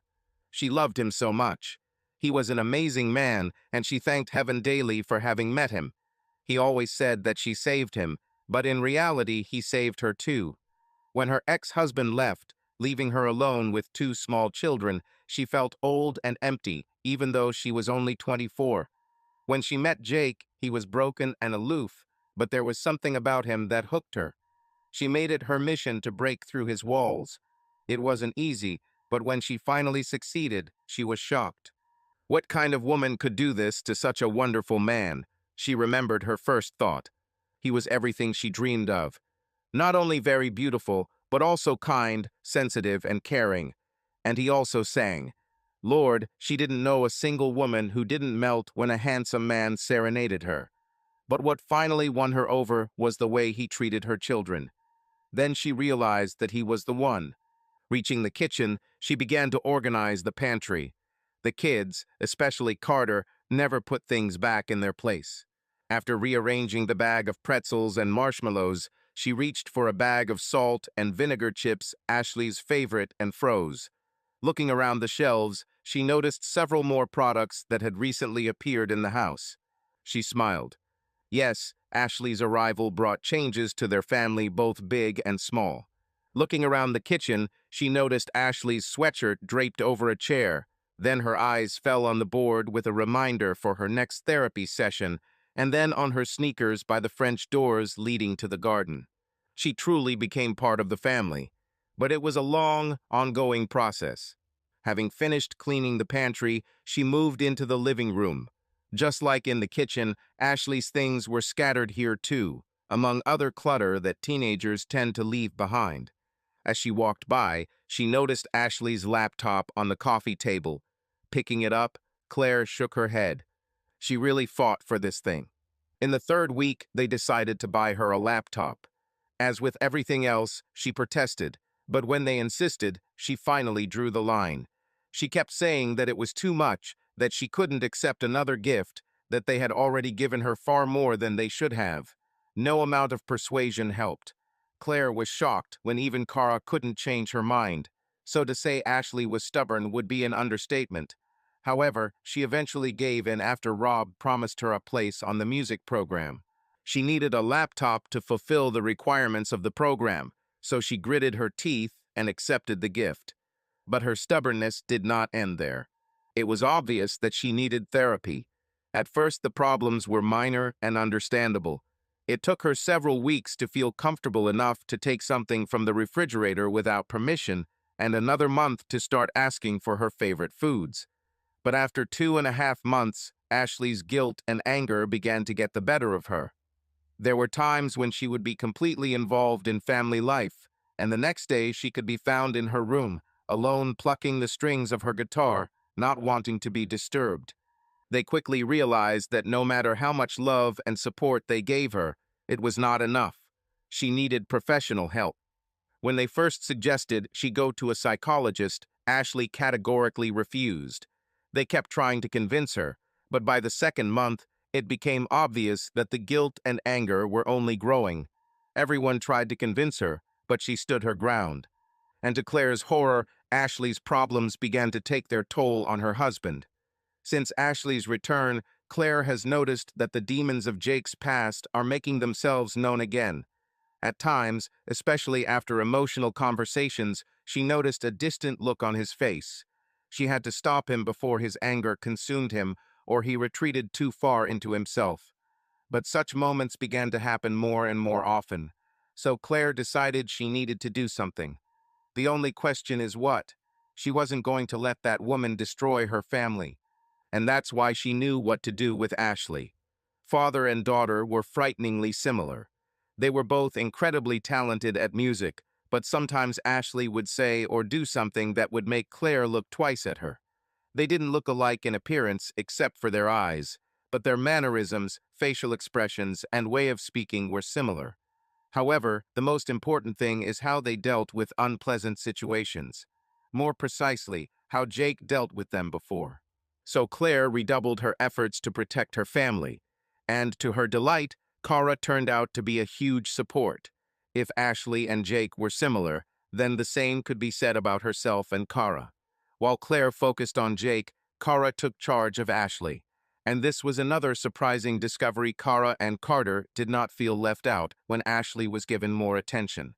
They understood the situation and were ready to do whatever was necessary.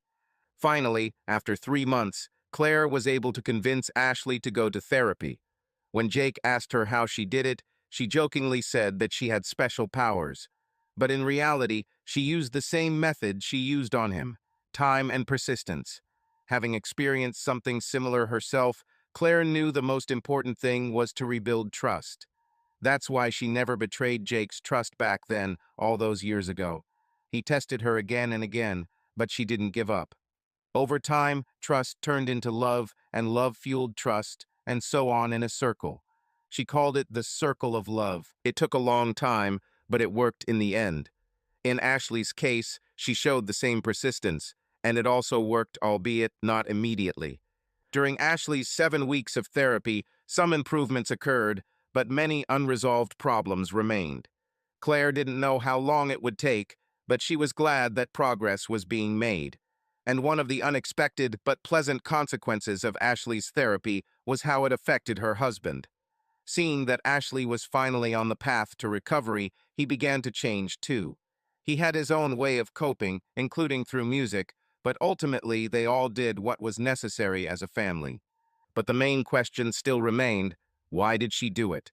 As a mother, Claire couldn't imagine how anyone could treat their children the way that woman treated Ashley. When Jake first suggested the possibility of contacting her, Claire knew it was probably inevitable, but she was worried about how it would affect her husband. He had come a long way, and she didn't want him to slip back into his old ways. The very fact that he was willing to make that call made her love him even more. He was the kind of person who was ready to do anything for the sake of his loved ones. But for the sake of saving the family, Claire decided to take on this burden.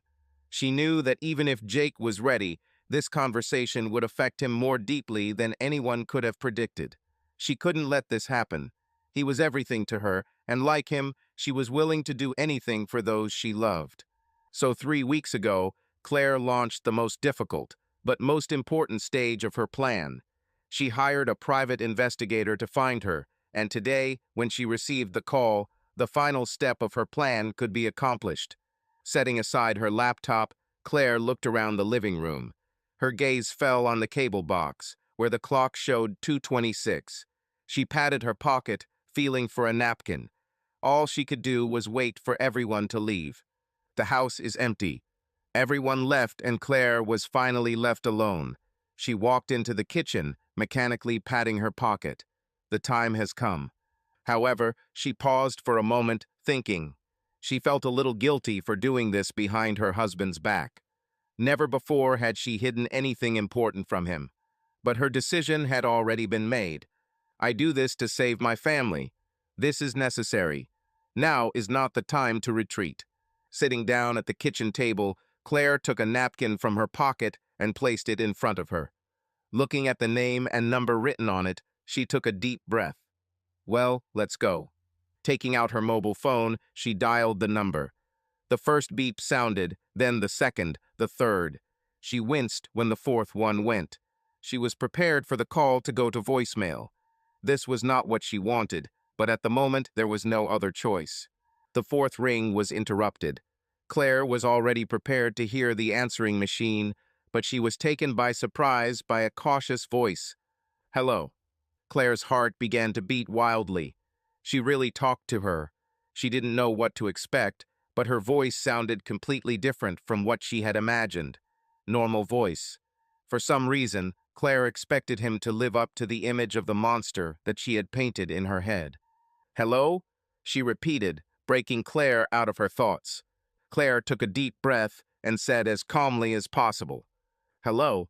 Am I talking to Gina? Yes. Who is this? Claire's heart was pounding in her chest. She really spoke to her. Yes, sorry. I'm calling about Ashley. A ringing sound pierced the silence. Claire thought she had hung up until she heard her sharp but confused voice. What? Who is this? My name is Claire, and I'm calling about Ashley. Are you her mother? Rest assured, I am her mother. Who is this? My name is Claire. I know. You already said it.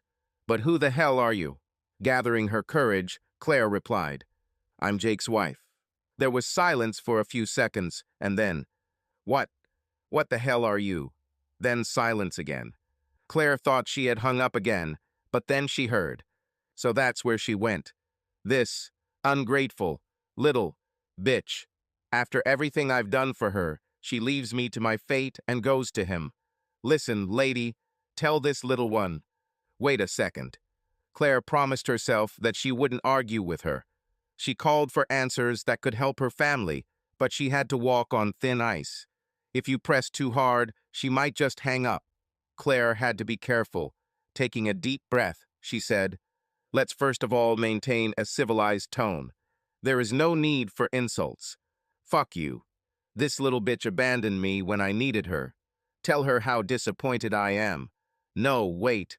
Let me tell her myself. Let me talk to her." Claire took another deep breath. At that moment, she wanted to lecture this woman, tell her what a disgraceful mother she was or what a vile person she was, but that would do nothing. Claire needed to steer the conversation in a direction that would benefit her family. So instead, she asked, "Do you love your daughter?" The question seemed to take her by surprise because there was no immediate answer. Finally, she said, "What? I? What? Of course I do. What a stupid question. She is my daughter. If you really love her, then answer a few questions." "What? What the hell does this mean? Ashley is feeling really bad right now, and she..." "What? Let me talk to her. She must explain to me why she did this." Claire ignored her. It was necessary to keep her on the line, and if she found out that Ashley was not at home, she would most likely hang up. So Claire continued. "Ashley is feeling really bad right now, and she needs answers." She wants answers, and I need answers. Why did that ungrateful little bitch just up and leave, huh? You tell me. After everything I've done for her, she leaves me when I need her. This is the monster I was expecting. Claire wanted to put her in her place, to throw all the lies she told Ashley in her face, but someone had to be an adult in this conversation. So instead, she said calmly, "I understand your feelings, but as mothers, we should think about our children first. You agree, right? What are you talking about? I have always put my children first, and I'm not going to listen to you teach me about motherhood." Claire shook her head in disbelief. This woman truly believed that she was a good mother. She felt her irritation growing, but she had to control herself. "This is for my family." But before Claire could say anything, she said, "If you're not going to let me talk to her, then I don't see the point in having this conversation. I have nothing to tell you, but when you see that ungrateful little bitch, tell her to call me immediately. She owes me an explanation for her behavior." Now she was really starting to make Claire angry, which was rare. Claire almost never lost her temper. "Please don't call Ashley a bitch," she said, a little harsher than she intended. "She's a kind girl who's in a lot of pain right now, and all she wants is the truth. It's the least you can do for your daughter." "I don't understand what you're talking about." "Oh, so you mean you didn't lie to Ashley?" I didn't lie to her," she said, but there was a note in her voice that Claire couldn't immediately identify. "What is this? Guilt?" Yes, it was guilt. Maybe she's not as bad as I thought. Noticing an opportunity, Claire took advantage of it. "So you didn't tell her that her father hurt her and beat you?" What I," she began, and then silence reigned in the receiver. But Claire knew she hadn't hung up because she could hear her heavy breathing on the other end. "Ashley blames herself, you know," Claire continued. "She thinks it's all her fault. If you could see her now, perhaps your opinion would change. Please, for Ashley's sake, if you really love her, tell me the truth. She's such a good girl and doesn't deserve any of this. You say you love her, so do the right thing and help your daughter, and..." Please stop," she suddenly said in a trembling voice. Claire breathed a sigh of relief, glad that it had finally dawned on her. As a mother, she knew that a mother's love is universal, even if the mother is a terrible person. Realizing the breakthrough, Claire pressed carefully. "So what happened?" Silence again. Claire waited for an answer, but there was no answer. She was about to speak to break the silence again when she suddenly heard a quiet, trembling voice. "Kevin," and then there was a muffled sob. "Kevin?" Claire nudged gently. "Why, yes. Oh, he made me do it." Claire wanted to say, "Tell me something I don't know," but instead she asked, "Understand, but that still doesn't explain why you lied. I would understand if you wanted to divorce Jake, but why such a lie?" Quietly, barely audible, she said, "My children were all I had. I couldn't lose them." But was that fair to Ashley? If only you could see her now. She blames herself. Oh God, she sobbed. I I didn't want this to happen. After Kevin left, they were all I had left. I I didn't want to hurt her. She didn't want to. And what did she expect then? Claire shook her head and then asked, "But why did you lie about Jake hurting her and beating you?" It was Kevin's idea. He told me that Jake was cheating on me.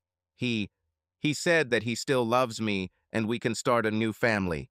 He wanted to become a father to Ashley, but he said the only way to get full custody was to lie. Did she think Jake was cheating on her? This is new information. Claire shook her head again. Everything turned out exactly as Jake suspected. Some Casanova persuaded her to betray her husband. Claire shook her head again in disbelief. Everything turned out exactly as Jake suspected. Some Casanova managed to sweeten him up so much that she betrayed him, but still this did not explain the cruelty with which she did it. Or maybe it explained, if she really thought she was being lied to. And you believed him, Claire said. It was a statement, not a question. Did you believe him? Did you believe Kevin when he said Jake was cheating on you? Why not believe it? He cheated. Claire sighed resignedly. Sorry, but Kevin lied. Jake never cheated on you. Yes, he cheated. She hastily objected, already a little warmed up. Now she was no longer silently sobbing. Claire, again shaking her head in disbelief, understood. Here she was, the woman who had almost destroyed the man she loved, and for a moment she even felt sorry for her. But then, he cheated on you, she continued, and Kevin supported me, so we decided to teach Jake a lesson. Claire interrupted her. Jake didn't cheat on you. He is the kindest, most loving person in the world. He would never. He cheated, she said hastily, and Kevin told me so. And you believed him? Claire objected with increasing reproach. Is there any evidence? No, but... And you still believed it. This is the same man who left you in difficult times, even if you believed it when he left. But Kevin said that he... No, he... Claire began to say, but stopped. She promised herself not to get involved in an argument. But again, she wanted to throw all the despicable actions of this woman in her face. With a feeling of growing anger, Claire shook her head again. This woman is simply out of her mind. We need to calm down. Taking a deep breath, she tried to get the conversation back on track, but before she could speak, she said something that completely threw Claire off balance. Now Claire had no desire to argue. She was a quiet person, and in all the years of her marriage to Jake, they, like all couples, had their disagreements, but not once did she raise her voice. They always discussed problems like adults and found a compromise. She never raised her voice when talking about children. There were times when she had to use the voice of a strict mother, but she never screamed. And this woman, here she was, finally brought her to the limit. The woman said, "Even though I'm sorry for what I did to Ashley, that loser deserved every bit of what he got. He cheated on me, and I made him pay for it. He was not a real man. Kevin was the real one. I would do it all again if..." And with that, Claire lost control. Enough, she screamed at the top of her voice. Never talk about mine again, she emphasized the word mine, so husband.